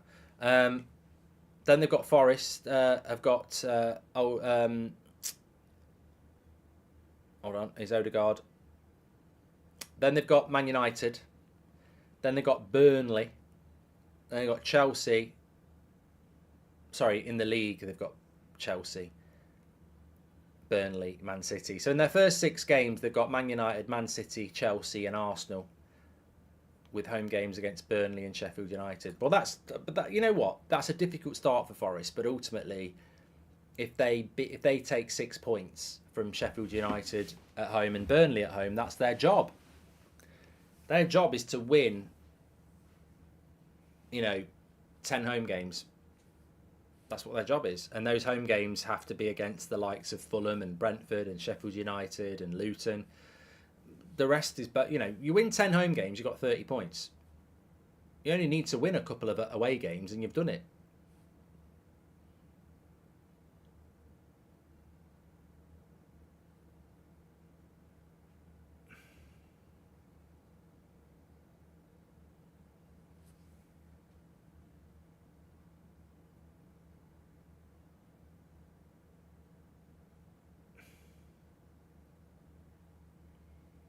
Oh, Brennan Johnson there has been caught. I think it's going to be a yellow card for Timber. Oh no, is it Saliba or is it? No, it's Timber. He's a little bit late there.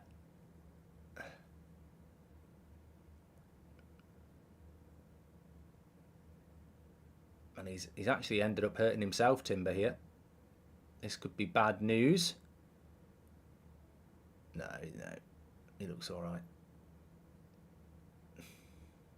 Well, no, maybe not. It's his knee. Is he trying to get up? They're showing that little flick by Martinelli. Do you think Martinelli meant the back heel to go to Nketiah? I felt like he was trying to roll it with his foot, but look at that Saka goal. Absolutely fantastic. Absolutely incredible.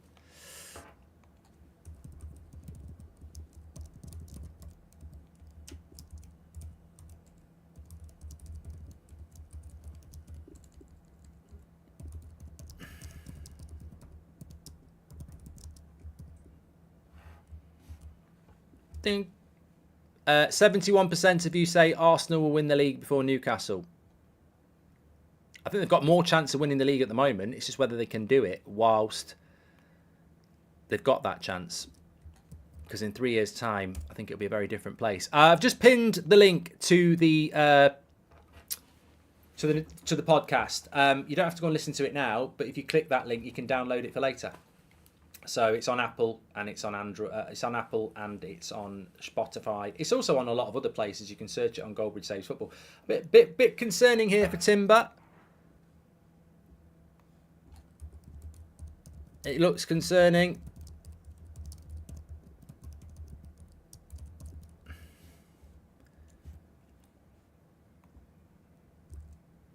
He's up. He's got a yellow card.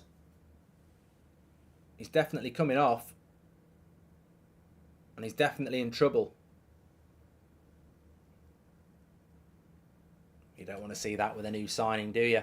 I know a lot of people had him in their Fantasy Premier League. Won't be competing 60 minutes. You won't be getting clean sheets for him. He's feeling the back of his knee. Never a good look. Wonderful calves. Not quite as good as Grealish, but they are lovely calves in a footballing sense. And it would only be a footballing sense because I just want to say to all the ladies out there, I'm happily married, but calves have never been my thing. Higher up the leg, the better it gets, in my opinion.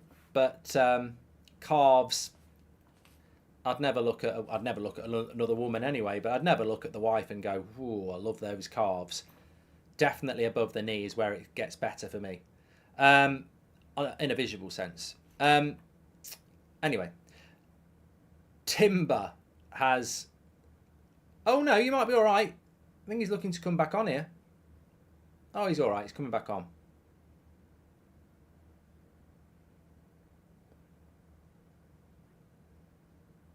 He's all right. That's positive news. Positive news for Arsenal. He looks happy, and it's half time anyway.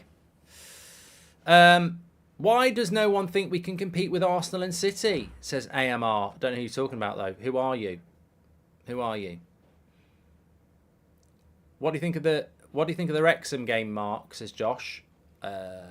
Didn't know Wrexham were playing at the moment.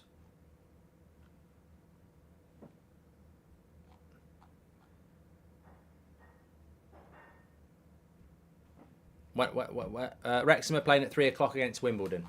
So, yeah. They lost last week. Don't mention the word 5. Right, half-time. Half-time it is. And let's have a quick look at the stats at half-time. We won't look at them for long because they take some quite predictable reading, really. 84% possession for Arsenal, 16% for Forest. They've parked the bus. 7 shots to 1, 3 shots on target to 0. 0-0, they had a very good chance. Brennan Johnson's was through. He should have scored. He didn't. But apart from that, Forest have done nothing. 5 corners to 0. Look at that. 438 passes to 79 with a 91% success rate, 59%. You know what? From Arsenal, it's been very, very, very consistent. And this is what I'm talking about when people... I said it before the chat and I said it on Twitter the other night. Anybody who's not predicting that Arsenal will finish in the top 4 either doesn't follow football or is just bitter.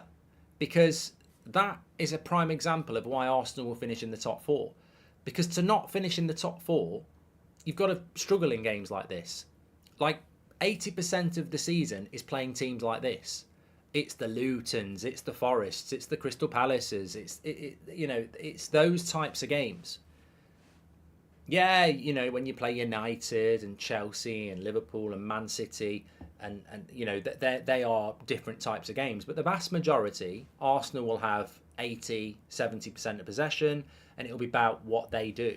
And I just think Arsenal have learned so much over the last 12 months under Arteta that they are equipped to, be patient and break these sort of teams down.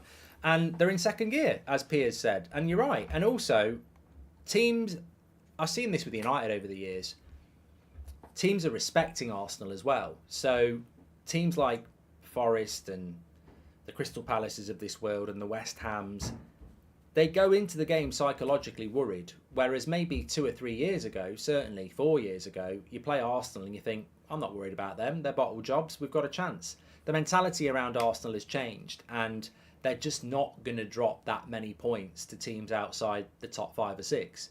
And therefore, they're going to be posting well in excess of 70 points. And therefore, they're going to be well in the top 4.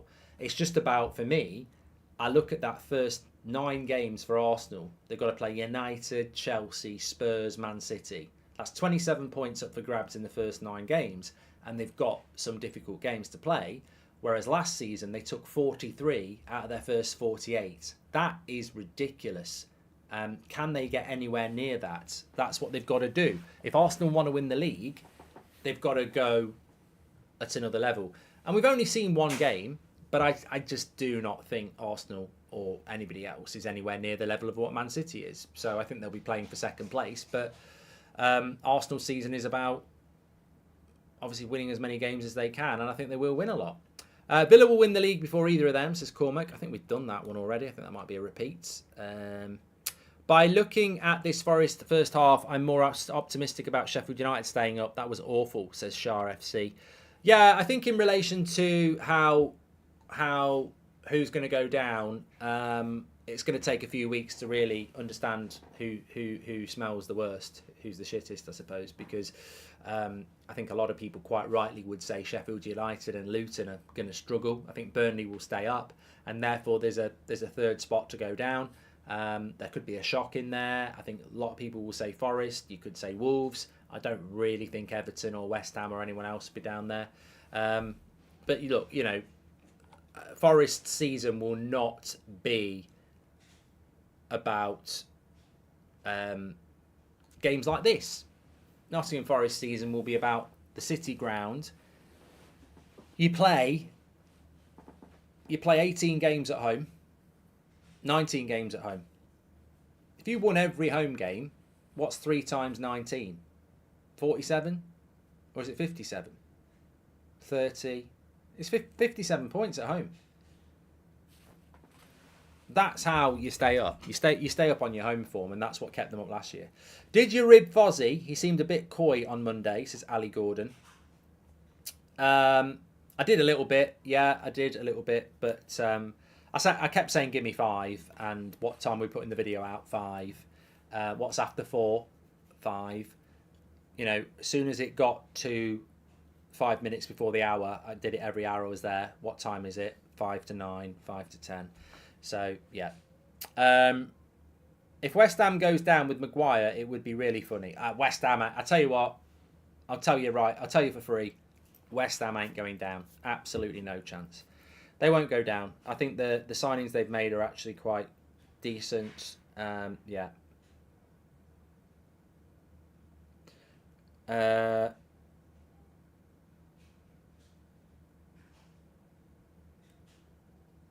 What's this?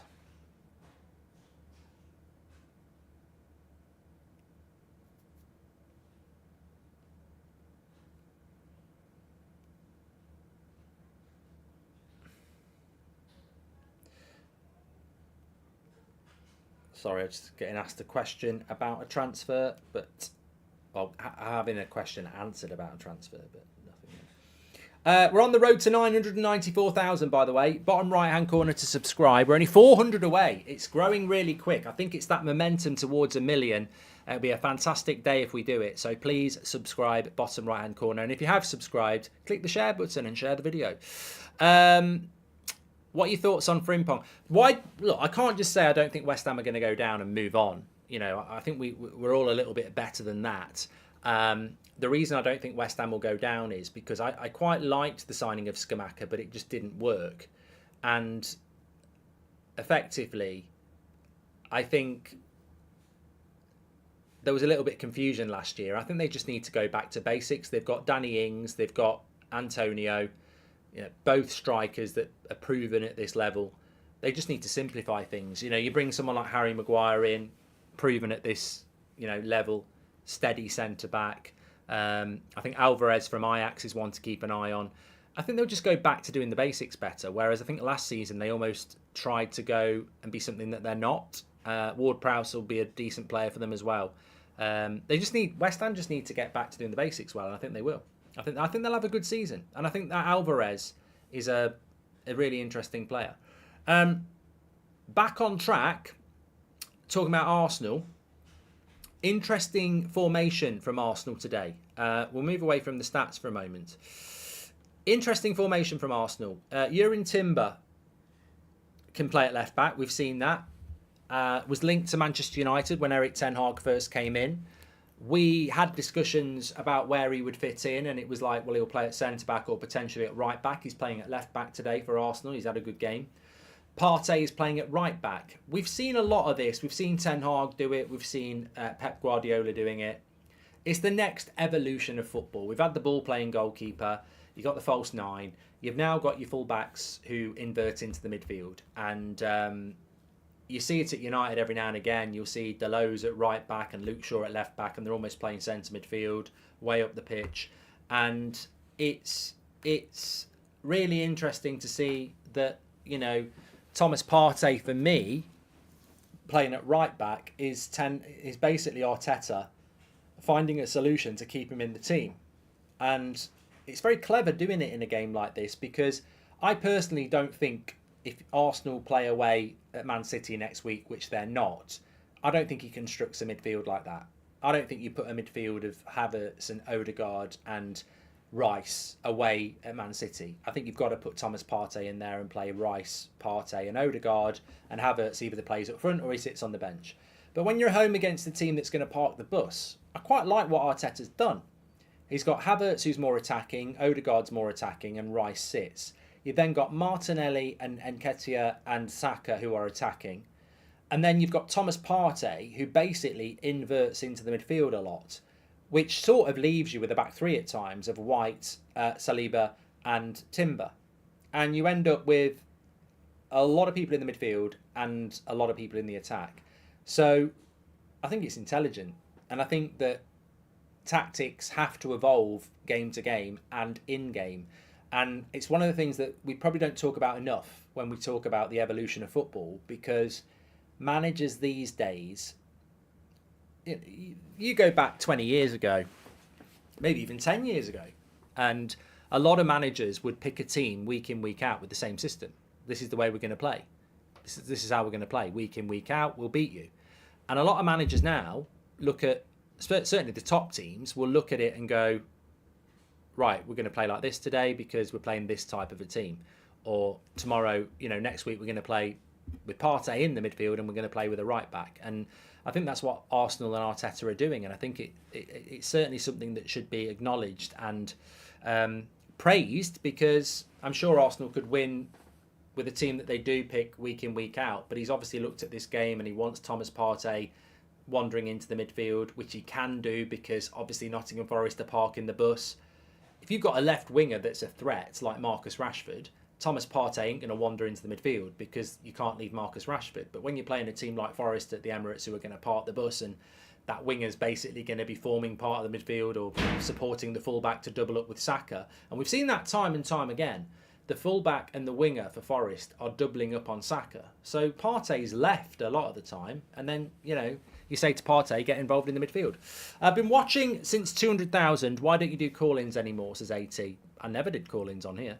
Arteta in one game has shown, but if you want to call in, the Goldbridge show is back on TalkSport this evening, 7:30 till 9 o'clock. It will be live on TalkSport YouTube channel. You can tune in on there and you can call in as well. National Radio, call in, have your say. I love it. Hussein says, Arteta in one game has shown more tactical nous than Ten Hag has in 2 seasons. We have zero discernible style of play or any obvious attacking patterns, but our fans are not ready for this conversation, says Hussein. We literally played with inverted fullbacks last season, mate. So that sort of shuts you up straight away. Arteta is similar to Pep, but more entertaining, says Danny. Forget Barbie, forget Oppenheimer, or Mission Impossible. Sorry, says N007. I haven't watched the Mission Impossible, so I can't get involved in that. Apparently, Donny van der Beek to Real Sociedad is off. We don't know what's going on in relation to the Caicedo deal. We don't know what's going on there. And hold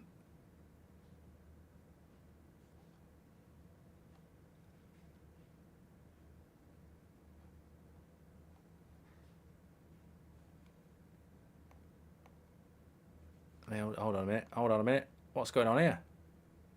Okay. I can't see anything about that. I'm just having a quick look if there's any major transfer news going on here. And no, there doesn't seem to be. Is there a way back for Forest, Mark? Yeah, it's called the M1 and should take a couple of hours. How can you lose that? Manchester United, okay. What's this? What's this all about?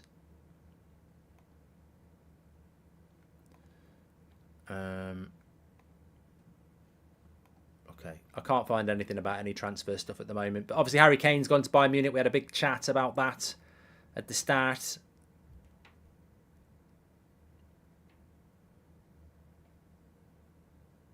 Tom Brady is apparently in a pub in Birmingham, getting ready for Birmingham City's game this afternoon at 3 o'clock.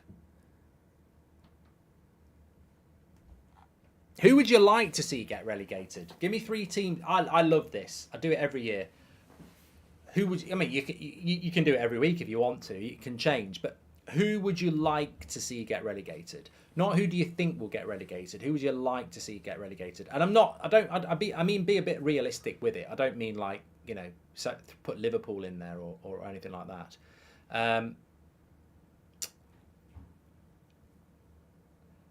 I probably would like to see Bournemouth go down because I just don't like their stadium. I think 11,000 capacity in the top division is a joke and they're not doing anything about it. So I think they need to go. you've got to have a 30,000 capacity stadium. So Bournemouth, just simply because of your stadium, you're out. Luton, I think, will be a novelty. They can go, but it's unfair to judge before they've even played. And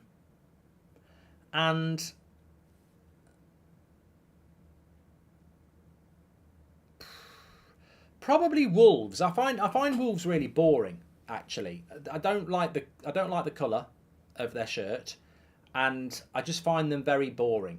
Yeah, it's nothing that could be changed with a better style of football, but I just find them really boring. I don't like boring teams, to be honest. So yeah, Leicester have already gone. Samuel, Slow Sports News. They're not there. What about Burnley, says James? Well, Burnley's the prime example of what Wolves could do. Burnley have basically rebranded their style of football, and they're not bad to watch now. But yeah, under Dyche, it was a bit different. So yeah, I think Wolves are in need of a rebrand. Definitely. Players are out the pitch for the second half here. Let me get ready to start the second half for you. This could end up being, I would say, Arsenal will be disappointed if they don't turn this into a 4. Arsenal looking good, says Angry Brit, this season. Really want United to beat them. Game 4 at the Emirates, September the 3rd or something. And we're up and running for the second half.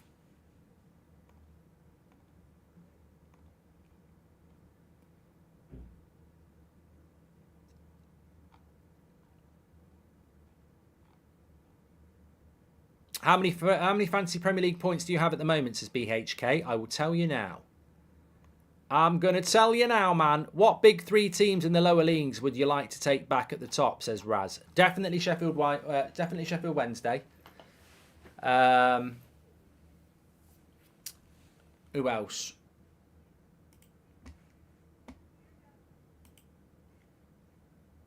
My points total at the moment is 32. I've got 6 for Saka and 26 for Haaland. But I've only got 2 people playing because I had Gabriel and he's not playing. I guarantee he's going to come on for a point, twat. I wouldn't mind seeing Ipswich back, Optimus, actually. Sunderland. I find Sunderland and Middlesbrough a little bit boring, if I'm being honest. Yeah, Saliba got an assist. I know, Nico. Blackburn Rovers, no.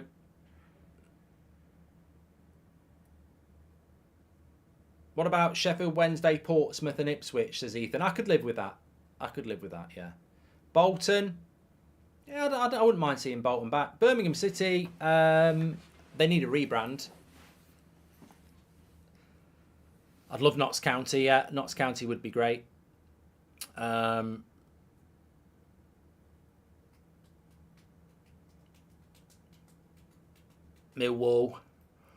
I remember Millwall being in Division 1. Neil Ruddock, Teddy Sheringham. Was it Hurlock? He had a perm. Mark, have you heard anything about Onana being injured and missing the first few matches of the season, says Stephen? I've heard nothing about that. Cameron says, can you please do the 3 o'clocks? I don't think I am going to do them, mate, because this game being postponed, I've got to do, delayed. I've got to do a match reaction for Arsenal. And I've got to have something to eat. So I wouldn't even start the 3 o'clock games until about 3:30. So I probably won't, if I'm being honest. Timber's gone down again here. You got to question why is he played on? Timber down again. He's definitely going to come off.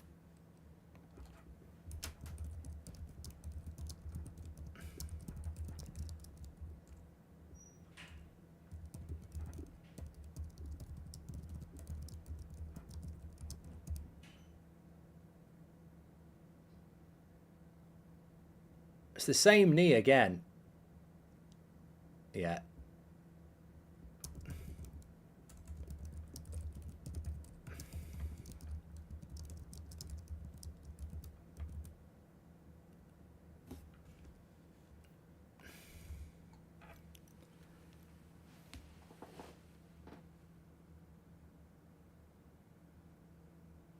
How bad was the Kevin De Bruyne injury? I don't know.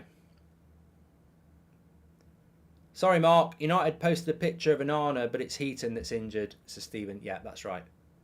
Yeah, so Timber got injured at the end of the first half. They've brought him back out on the second half, and he's literally just turned his knee again. And I'd be worried about that. I'd be worried about that, Arsenal fans. It might be just he's tweaked a ligament, but really, whatever he's done, he's just made it worse.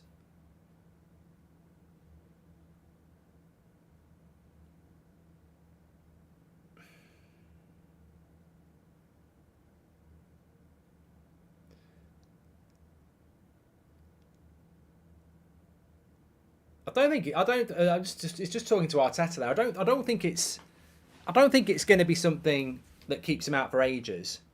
Kevin De Bruyne is apparently out for 3 months, says Ace. Yeah,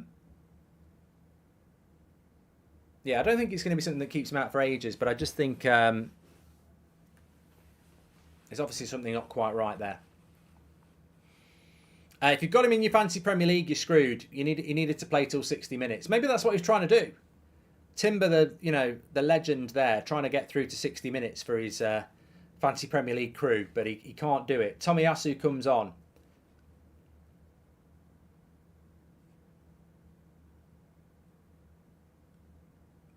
Surprised Tomiyasu's coming on at left back though. I mean, I take it Zinchenko's injured. I'm just trying to think who plays at left back. Well, I know Tierney's on the bench, but he never picks him.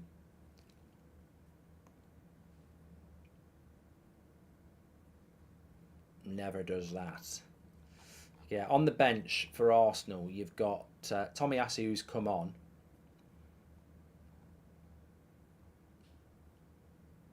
Gabriel could have come on. Tomiyasu's come on. Yeah, Zinchenko must be injured.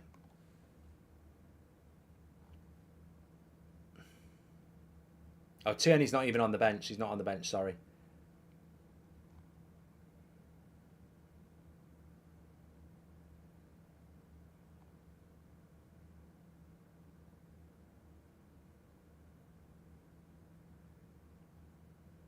Oh, the Wrexham says unknown.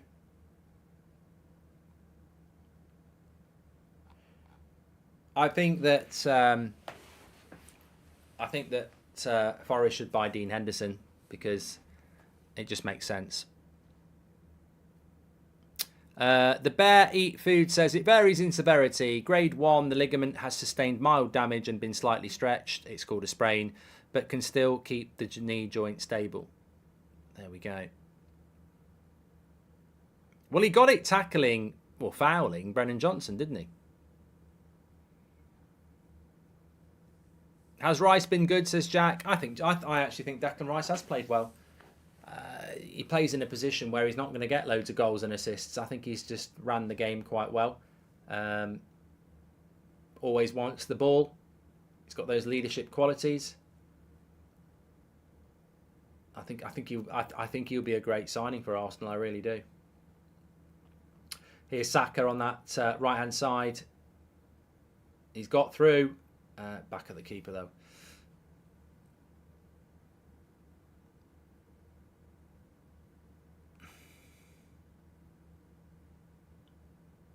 Arsenal have got a lot of injury problems, says Prajit. They've got Jesus, Timber and Zinchenko all out at the moment. That's a lovely ball by Declan Rice. Surely a foul on Martinelli. It is a foul. Another stretch. Back of the net. Mo says, what's your score prediction for Newcastle and Villa? I've gone with a home win on that one. You can check it out. Play, win, lose or draw. You can play against me and Fozzie. It's on the channel. I think we put it up on Thursday. We both went with Man City and Arsenal wins, so it doesn't really start till this afternoon. So how do you play win, lose or draw? Basically, each week we'll have a look at the Premier League fixtures and you get a point for the right result. We don't do scores. That's shit. I can't be arsed with that. You get a point for the right result And you can play that against us each week.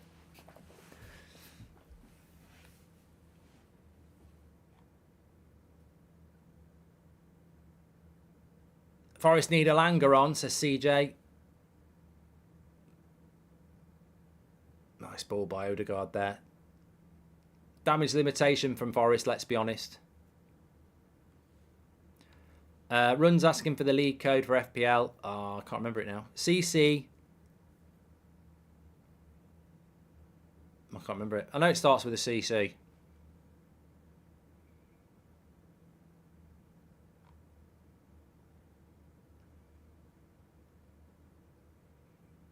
Sky is saying that Chelsea are pushing to complete a British transfer record of 115 million for Brighton midfielder Moises Caicedo.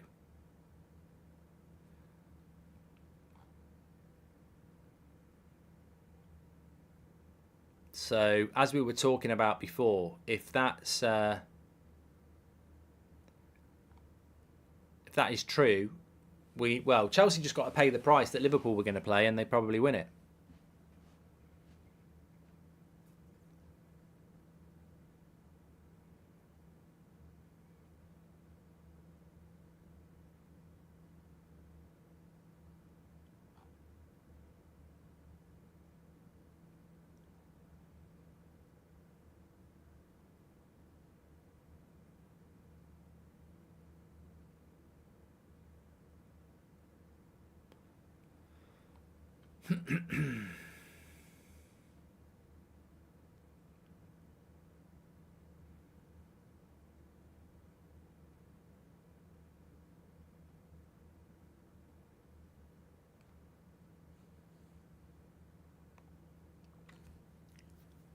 Throw into the box.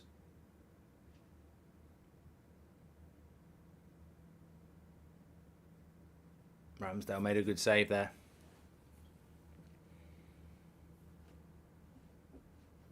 Oh, here's a poll for you. Just throw it out there. Who will be Arsenal #1 by Christmas? Ramsdale, Raya. They're spending 30 million quid on Raya. I don't think it makes sense to spend that much money on a goalkeeper to be #2. It just doesn't make any sense to me. I think it'll be Raya, but you can have it. You can have your say. I think it might. The reason I said Christmas is because I don't think he'll instantly be #1. But Ramsdale will make a mistake or he'll have a bad game and then it'll be in. Oh, it's a loan now. I didn't know that. There's been so much going on in the window. Well, if it's a loan, he might not be #1 then, because it makes it a little bit. I think it makes a difference. To be fair, if it's a loan deal, I think it makes a difference. Why would it be a loan though? He's out of contract in the summer. Brighton have been screwed over a bit there, haven't they?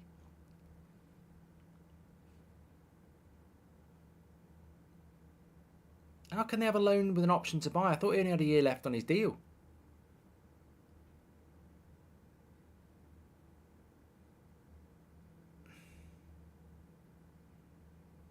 It's a loan to buy to help Arsenal with the financial fair play. But why would Arsenal do that when he's out of contract next summer? It must be contractually written down.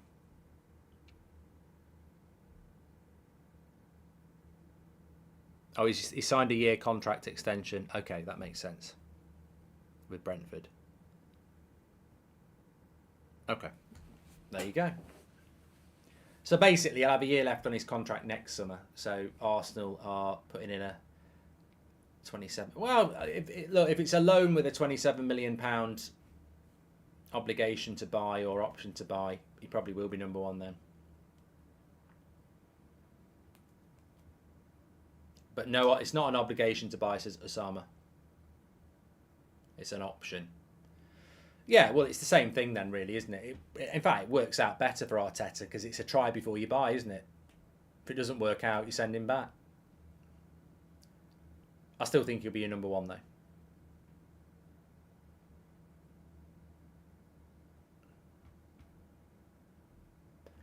Don't forget, 7:30 tonight, Talk Sport, Mark Goldbridge show is back. Get your calls in. Everything you want to talk about. Spurs fans, you might want to talk about life without Kane. Arsenal fans, you might want to talk about you're going to try and win the title again. Man City fans, if we can find any, you might want to call in about how boring it is. And of course, we'll have reaction to all the results from the 3 o'clocks and the massive game between Villa and Newcastle. Well, people are calling it massive because it's like a lot of people think that Villa might finish above Newcastle this year. I think Newcastle will beat Villa today because of home advantage, but a lot of people are fancying Villa.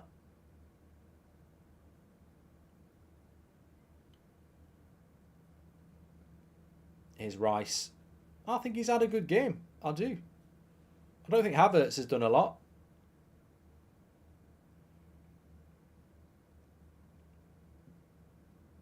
Here he is. Oh, terrible pass there. Won't be long before they win it back though, and he has won it back. Thomas Partey did well. Now it's Odegaard. Not really got, as I said about Odegaard, he's not really got his range in from outside the box for assists or shots yet. But do you think Havertz will flop, says CR7?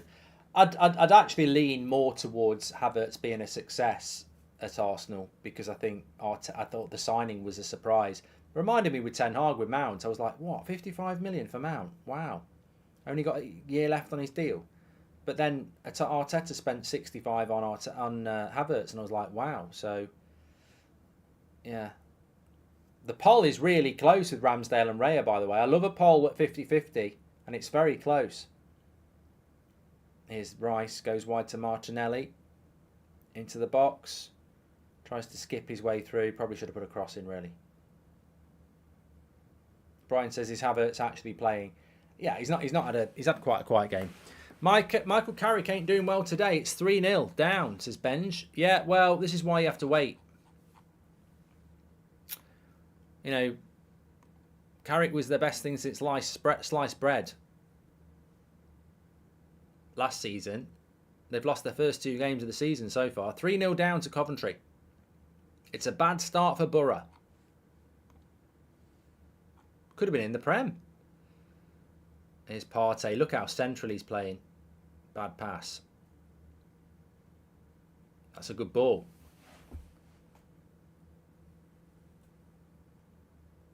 Good play by Gibbs White there. Who do you think will win the championship? Says Heck. Who got relegated again? Leicester, Leeds. Who else got relegated? Leicester, Leeds, and... Come on, sure prompt. Southampton. Yeah, one of them. Probably all 3.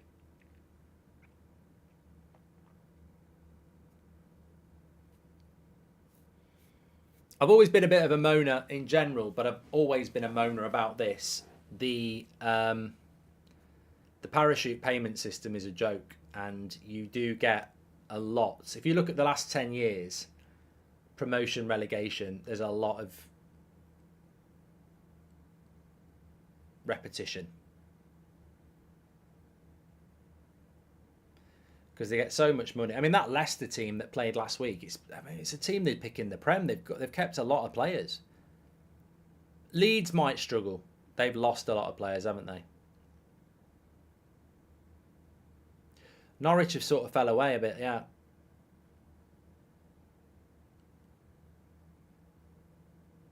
If Kepa goes to Madrid,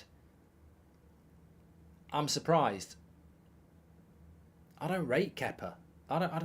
If I was Real Madrid, why would you not get De Gea? Here's Havertz. Good tackle. De Gea's better than Kepa. I don't rate Kepa. I don't know why they've done that.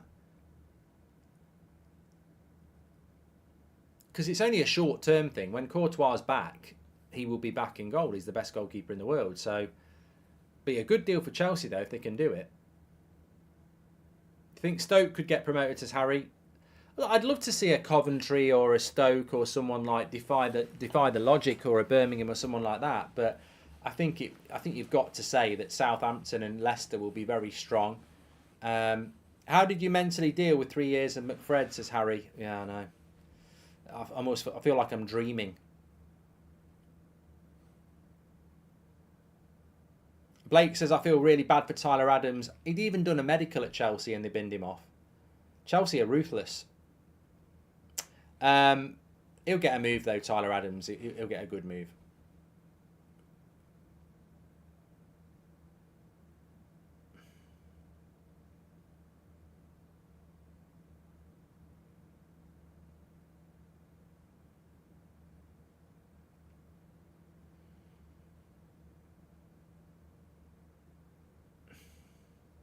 Is that Sainsbury's soup still available? I don't know. Who said that?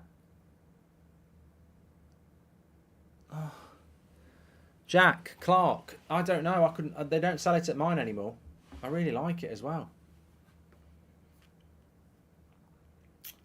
What I don't want to see now is Gabriel coming on for any time. Like, you've got your clean sheet for Saliba. You've got your assist for him. I can't get a clean sheet for Gabriel, so I don't want him to come on. Just compounds the mistake. I can go through some early team news for you, by the way, in relation to Fantasy Premier League, if you're interested. Oh, no, that's all right. It's okay. Bournemouth against West Ham. Neto, Aarons, Sabiani, Senesi, Kirkes, Rothwell, Billing, Brooks, Christie, Anthony and Solanke start for Bournemouth. And West Ham have got Areola in goal. Kufel, Zuma, Agard, Emerson, Sushek, Paqueta, Bowen, Fornells, Benrahma and Antonio. Danny Ings is on the bench for them. Brighton against Luton. This is one for me. Pedro starts. Esteban starts. And Matoma starts. That's all I need. Steele, Grohl, Dunk, Van Heck, Esteban, March, Milner, Dawood, Matoma, Welbeck and Pedro. Ferguson on the bench. Gilmore on the bench. And Ciso on the bench. Verbruggen on the bench. I nearly went for him as my goalkeeper. Luton, Kaminsky, Anderson, Lockyer, Bell, Kabari, Mbanza, Nakamba, Chong, Giles, Morris and Adibiar. Everton starting lineup. Pickford, Patterson, Tarkovsky, Keane, Young, Garner, Decore, Gay, Anana, Iwobi and Morpay. Fulham, Leno, Tete, Diop, Ream, Robinson, Reed, Lukic, Kiani, Wilson, Willian and Jimenez. And then the final 3 o'clock game, Sheffield United against Crystal Palace. Fotheringham, Amadoucic, Egan, Robinson, Baldock, Basham, Norwood, Osborne, Lowe, Traore and Asula. And then Johnston, Ward, Gehi, Anderson, Mitchell, Lerma, Decore, Ayew, Eze, Schlupp and Edward for Palace. I'm quite happy with that Brighton team. All three. Pedro, Matoma and Esteban. I'm hoping for 9-0. I think there could be goals in that game. Watch it be 0-0. I need Brighton to win to 0 by about 10 goals. What was the name of that soup, Jack? Give me the name of the soup. No Elise for Palace. No, I don't. He's not even on the bench. So Palace starting life without him probably. Eze starts, says Matthew. He's on my bench.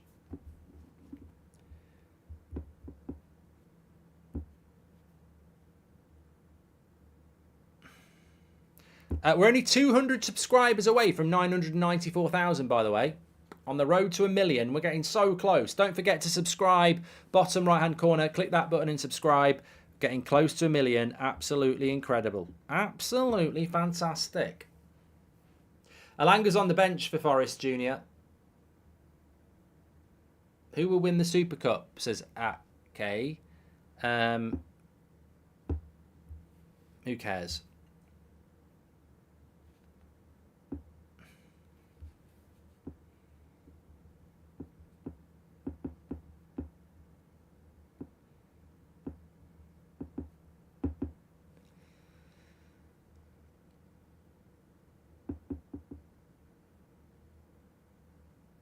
Where do I think João Felix will go? I don't know. I mean, he sort of begged to go to Barcelona, didn't he? And I don't think Barcelona want him.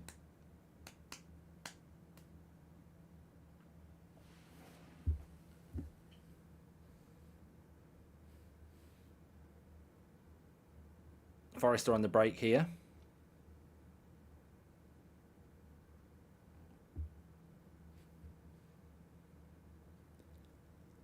Wide.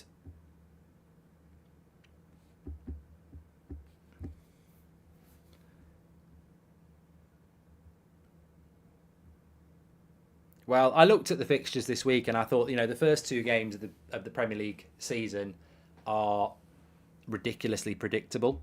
And so it's come to pass. Man City were always going to beat Burnley, and I think Arsenal were always going to beat Forest.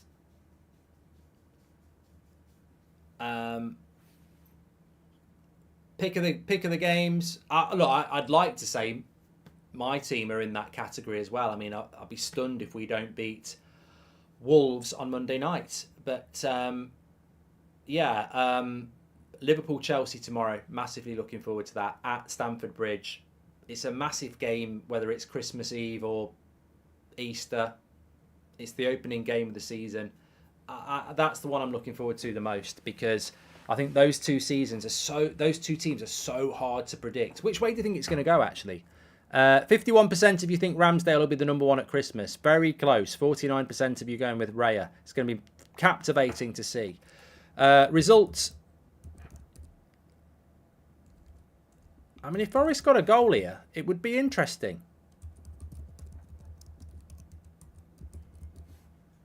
Cross came in. Ramsdale's having his shirt pulled there. That would have been a foul. Get your predictions in. Chelsea win, draw, or Liverpool tomorrow. I just want to talk about that for a moment, because is this Alanga coming on for Forest? No. It's Awoniyi and Williams. No, I think it's a massive game. It's at Stamford Bridge. Obviously, there's the huge context of Caicedo, which I think, let's be honest, neither club is going to like each other at the moment. And then you've got the huge debate about both Liverpool and Chelsea really failed last year in different ways. Chelsea failed more, but Liverpool, by their high standards, not finishing in the top four and not winning anything, was a failure as well. I think as well, if you lose that game tomorrow, for Chelsea it's really damaging, and for Liverpool it's really damaging. And I know people will say, well, it's the opening game of the season, it doesn't matter massively, but I think it does. I think it's both those teams need confidence. Both those teams need to build on something. And I mean, I suppose the draw plays into both teams' hands, and a draw could be what happens. But I actually think Liverpool will win it. I don't know why. Chelsea could win that 3-0. Massively unpredictable. But I think it's a massive game that will have a big impact on both the teams. Especially, I mean, look at let's start with Chelsea. The start to the season that Chelsea have got. Liverpool, obviously. Then they've got West Ham away. Then they've got Luton at home. And then they've got Forest at home. And then they've got Bournemouth away. So I think Chelsea, realistically, if they can beat Liverpool tomorrow, they'd probably expect to go and win the next 3 or 4 in a row. And then suddenly you're right up there and confidence grows under a new manager in a new regime. So it's a massive game for Chelsea. Whereas Liverpool have got quite a difficult start. They've got Chelsea away, Bournemouth at home, Newcastle away, Villa at home, Wolves away, West Ham at home. So they've got I'd still think a Liverpool team in form would still expect to go and win those games, but Newcastle away and Chelsea away in your first 3, they lose tomorrow and suddenly they're under pressure. Is Anthony Taylor the referee for the Chelsea match? I don't know. I don't really know. I can have a look for you, but I don't know whether they put the referee down yet. I don't know.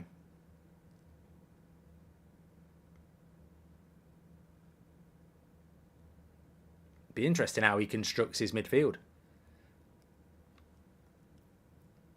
Who do you think Liverpool's midfield 3 will be?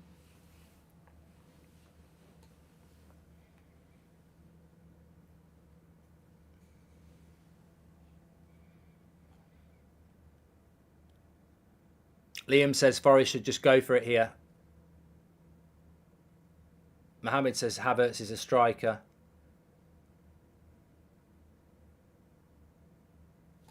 Oh, it's time for a stretch. I'm having a Chinese tonight. Ain't no one going to stop me. Apart from the Chinese, if they're not open.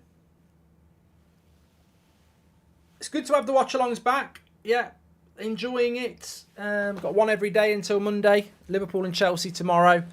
Forest, Arsenal obviously been today. We did Man City, Burnley last night. And of course, on the United stand Monday night, it's Man United against Wolves. Just got to win that game. I just, yeah. You know, I looked at Arsenal today and I thought they'll win. But the nightmare scenario is that they just can't break Forest down. I think it's similar for Man United on Monday. Just got to break them down. And I think Arsenal's goals were well timed. Scoring the first half an hour. Do I think United will sign anyone else, Matthew? Yeah. We'll sign a centre-back and a midfielder. At least.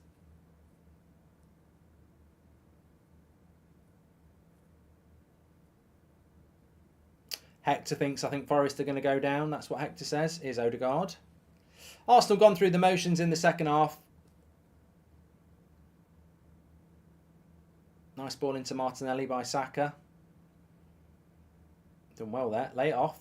Good pass. Odegaard into Havertz.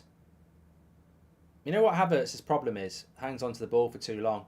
Rice onto the post. I think Turner got a hand on it. And Declan Rice nearly had a goal in his competitive home debut. It would have been a bit lucky, actually. It deflected. It was never going in. And then it deflected and Turner had to get down and get fingers on it.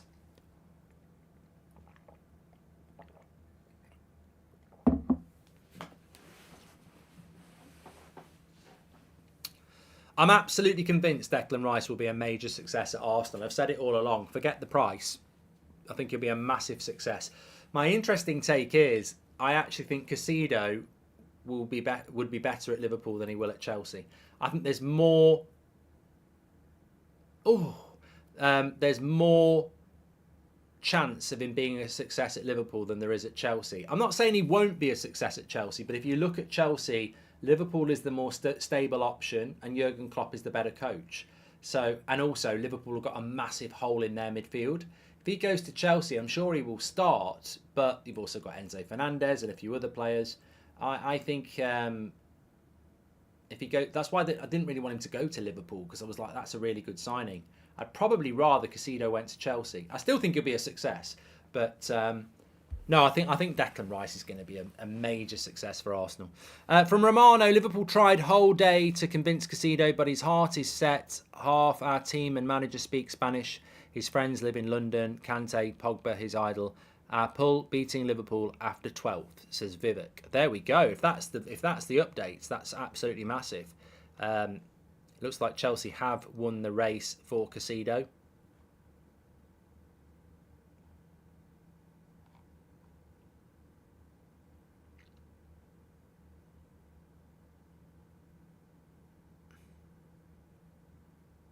Oh, God, it should have been a goal for Forest there. Header, no power.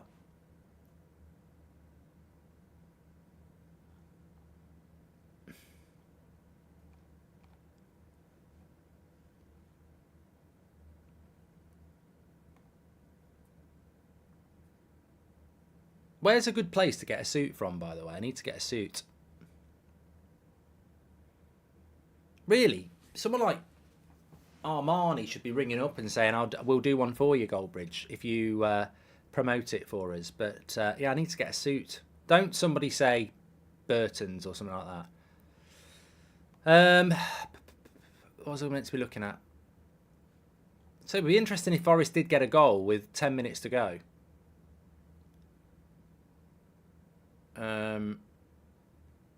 Sociedad are offering a loan deal for Kieran Tierney, but Arsenal want a full deal. Kepa was meant to be going to Bayern, but he wants to go to Real Madrid. And Real Madrid looking at a loan deal for Kepa.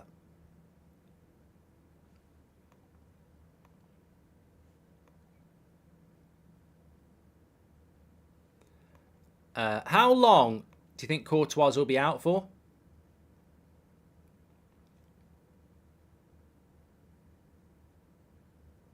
Ted Baker do nice suits, Aaron.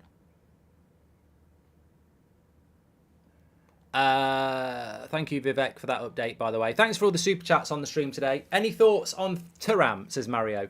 I was talking about Thuram on the United stand this morning. Liverpool were interested in Thuram of Nice. Good player, but he's more attacking than he is defensive. He can play defensive, but I think the last season or so, he seems to have gone more as an attacking midfielder. So I don't think he suits what a lot of people are looking at. 6 months minimum for Courtois, says Mohammed. Alanga's coming on. And he is on. I mean, I hope he does well. Just the way his United career went, it was very hard to understand what he was. He started off well and then had a terrible year. Paul, Pal, Joey and the suits named after footballers, says Brandon Andrews.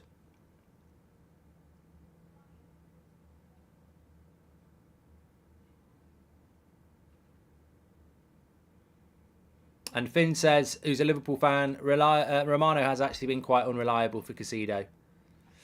I'm fascinated by the Caicedo deal because I just think that it's what's the word? They're both clubs that you would expect to win. Chelsea and Liverpool in relation to transfers, they're both quite good at transfers, and here they are in a head-to-head, and then they're playing each other tomorrow. At least Caicedo won't be playing tomorrow. Here's Saka.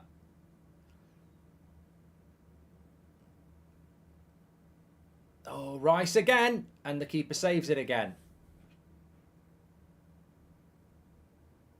He wants a goal, Declan. Saka's cross. I think that would have been an assist for Saka. Trossard's on as well. He's keeping Havertz on. He probably just wants Havertz to get a goal.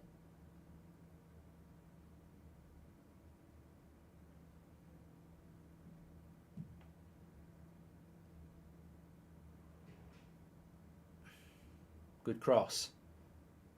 And Forest will come away with it. And here's Elanga. He's got a bit of pace, got a bit of space. He's using it. He's burning up the ground here, Elanga. He's gone very direct. What a goal! Wow! Forest have scored, and it's all from Elanga's work. 2-1.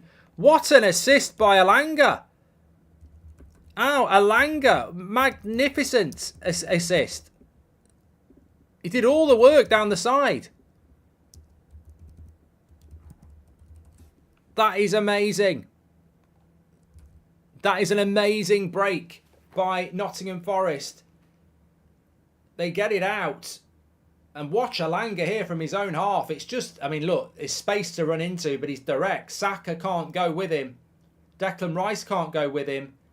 The cross is fantastic, and it's 2-1. And I tell you what we got left on the clock, 10 minutes to go. The clean sheet's gone for Arsenal. And Ben White, positionally, loses his man as well. Defensively, that's not great from Arsenal. But I tell you what an inspired substitution that is by Cooper, because it's just pure fresh pace from Elanga. And they'll go again here. They'll go again. Give it to Elanga. He wants it again. It's a lovely cross again. Oh, I tell you what. They're pushing here, and Gibbs White puts it over the bench. The bar. It's probably 20 minutes to go, says Adrian, to be fair. Yeah, we've got 7 minutes on the normal clock, and God knows what else gets added on. But it's Elanga again. Lovely cross. Feed him. Feed him the ball now.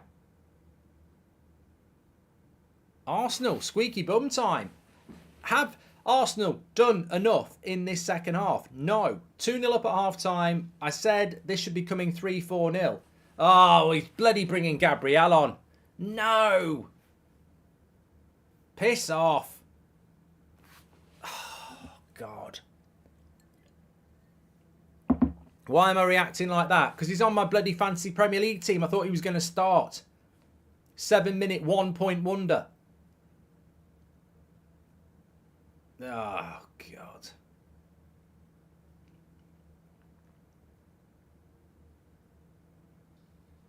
Here's Martinelli. He's got to move this.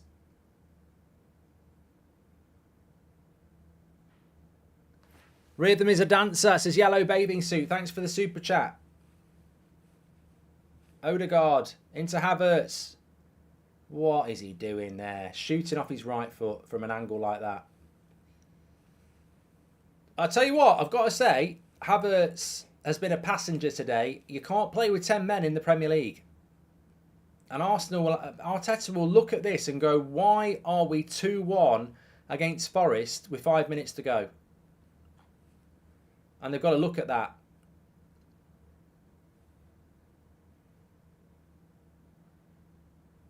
It's good play though. Tomiyasu.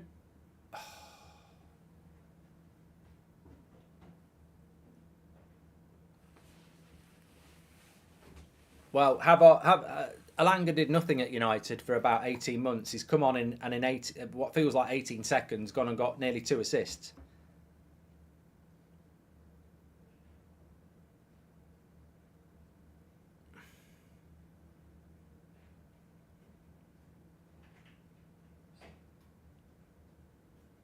I think Forest need to suck Arsenal in a bit here and try and get them on the break. Gabriel's going to come on now for Arsenal. I'll be stunned if it's not Havertz.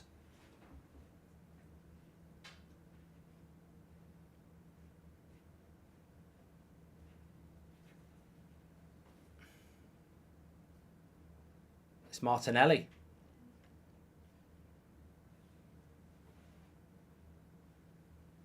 Martinelli comes off and Gabriel comes on. Disaster for my fantasy Premier League because I had Gabriel in my team. So unless he's going to score, which is very unlikely. Alanga on fire. Your defence is terrified, says TK. Match should be tied had Forest made their earlier chance, says the HPN. 5 minutes of normal time to go. Well, 4. There will be added time. Could be up to 20 minutes. Who knows? Forest player goes down on the edge there. Looked like a dive, but subs are not showing. One minute.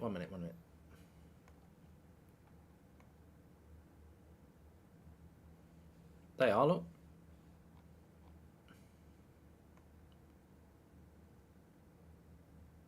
They are. There's just a slight delay on them. Oh, here we go. Oh, Saka tried to back heel it in. Didn't go in. Now it's Forest on the attack again. It's end to end at the moment. And Alanga's switched to the right side now. Oh, he's trying to... Oh, my God, that was shit. What did he do there? Did a bit of skill and then passed it to an Arsenal player.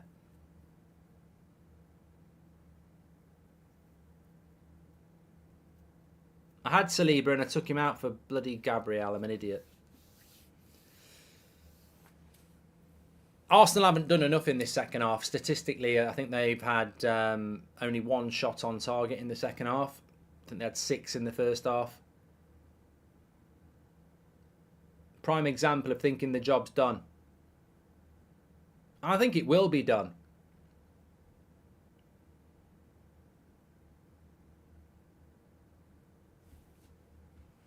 But they've made it harder than it should have been.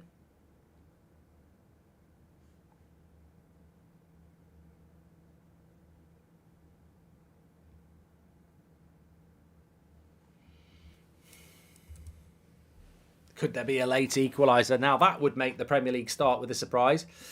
Although, we'd rather Man City were dropping points, wouldn't we?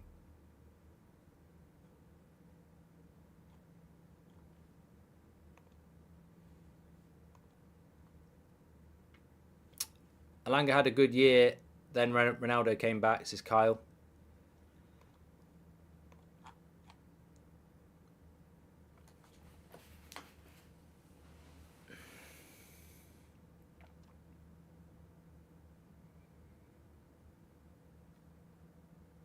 Partey pushes it wide to Saka. Still a minute left. It's all going to be about added time here. Here's Odegaard. He's going to shoot. No, he's not going to shoot. He's going to pay it into Ben White. No, that doesn't work. And now Forest looking to break again.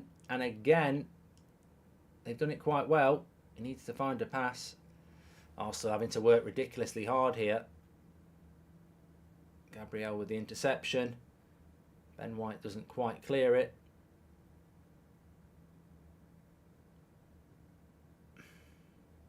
There's a sub. Thanks everyone who's been tuning in, by the way. That's Football's back up and running with the watch-alongs, and obviously got Liverpool versus Chelsea for you tomorrow afternoon. I'm on TalkSport tonight, 7:30 with the Mark Goldbridge Show. Call in and have your say. It's live on YouTube as well. In relation to YouTube, we are only 100 subscribers away from 994,000 on the road to 1 million.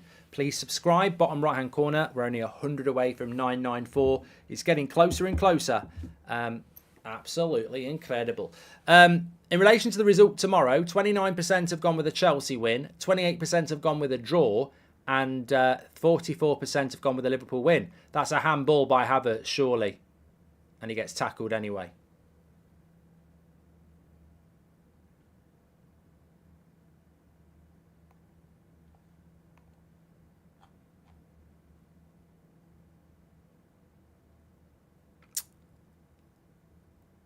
Stephen, I'm not doing the 3 o'clock games because they start in 7 minutes, and I think this game will still be going on at 3 o'clock, and I haven't eaten yet, and I've got to do a match reaction. So unfortunately, I can't do the 3 o'clock games today. It's a corner here for Arsenal. We're waiting to see how long it's going to get added on.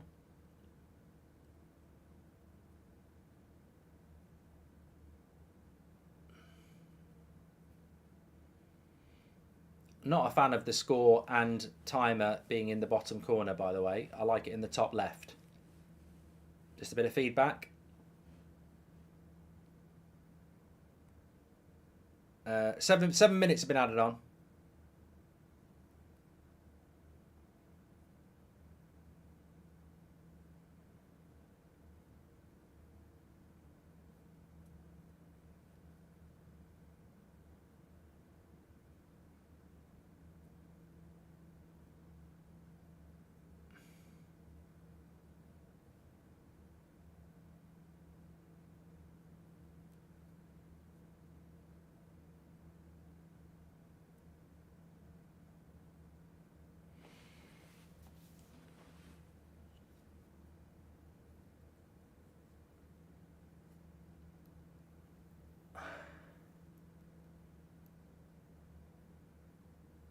Lots of people shouting, hoping Forest are going to get an equaliser. Ben White's had a yellow card.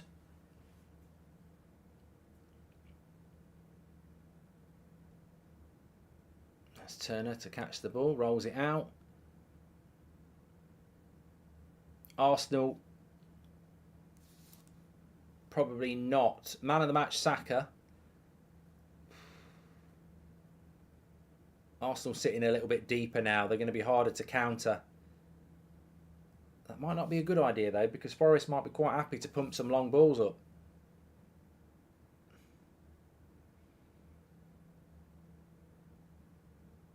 Have a shot, mate. Goes wide. Ooh. Excuse me. Trossard on the break. Does well. Has he got the pace? He has got some pace. And he's done well there, Trossard. Yardage. He's got it right to the edge of the box. He's all on his own. He gives it to Odegaard. He might shoot. It's blocked. And I don't know what Tamiasi was doing, but he wins the throw-in. Trossard's underrated, says Yeet. 7 minutes have been added on, of which we've played 3 already. That's flown by. I'm starving. I think I'm going to have a bowl of shreddies. Don't want to have too much, because I'm going to have a Chinese later.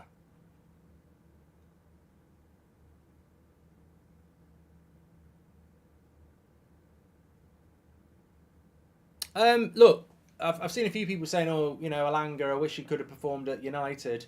But that very definition is why he should have left. Because when you look at it, all the space, it's just a straight line. He gets the ball in his own half, and all he's got is a straight line of space. you play for United, get the ball there, probably got a midfielder, full back, 6 people behind the ball. This is why Elanga will probably do quite well at Forest, because they park the bus, teams attack them, and then there's a lot of space to run into. So Elanga will hopefully do quite well out of this move. But you're very rarely going to get that sort of an opportunity at United. Here he is again. He's won a foul. Shreddies are top tier. They are.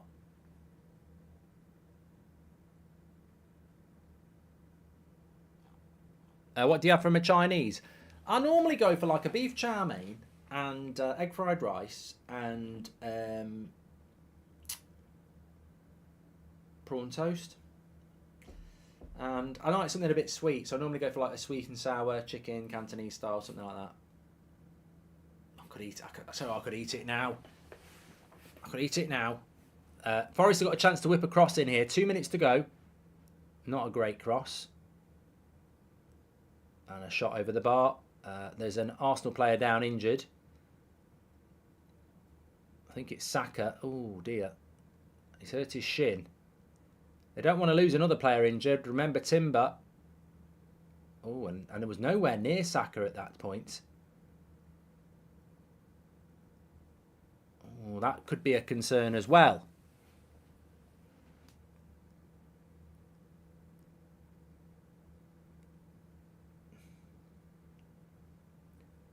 No, I think he's all right.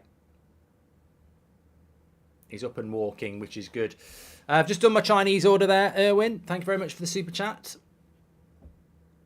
Make sure you subscribe, bottom right-hand corner.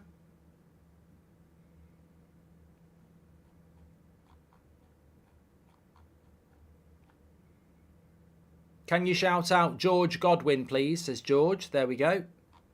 Shout out to George Godwin.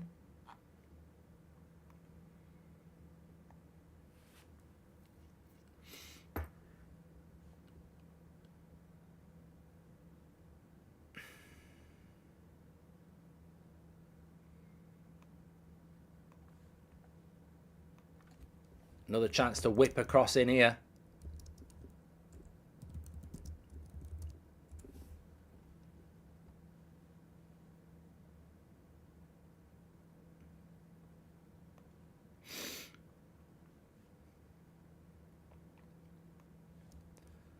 It's been cleared. Tell you what, that 7 minutes at a time went like that, didn't it? It just went like that. I've never seen it.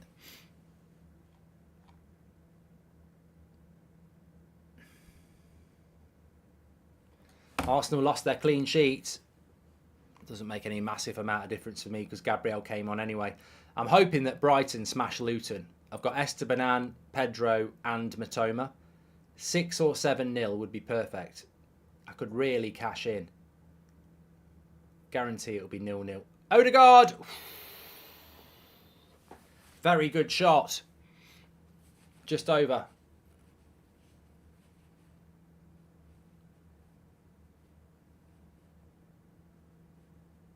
"97 minutes are up. Cooper wants more time added on. Arteta wants it to stop. Big kick. Referee's playing on.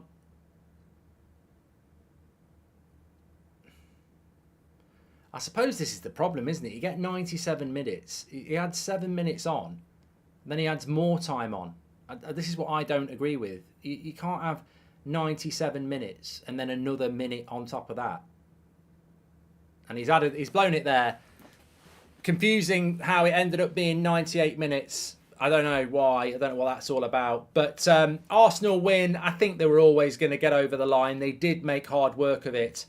But 3 points, which really should have been more comfortable from that. And fair play to Forest for making a game of it. But it's 3 points for Arsenal. They won't be worrying about goal difference or anything like that too much at the moment. But a big win for Arsenal to get the 3 points. And at the end of it, Forest probably walk out of it feeling a little bit, better than they maybe would have done.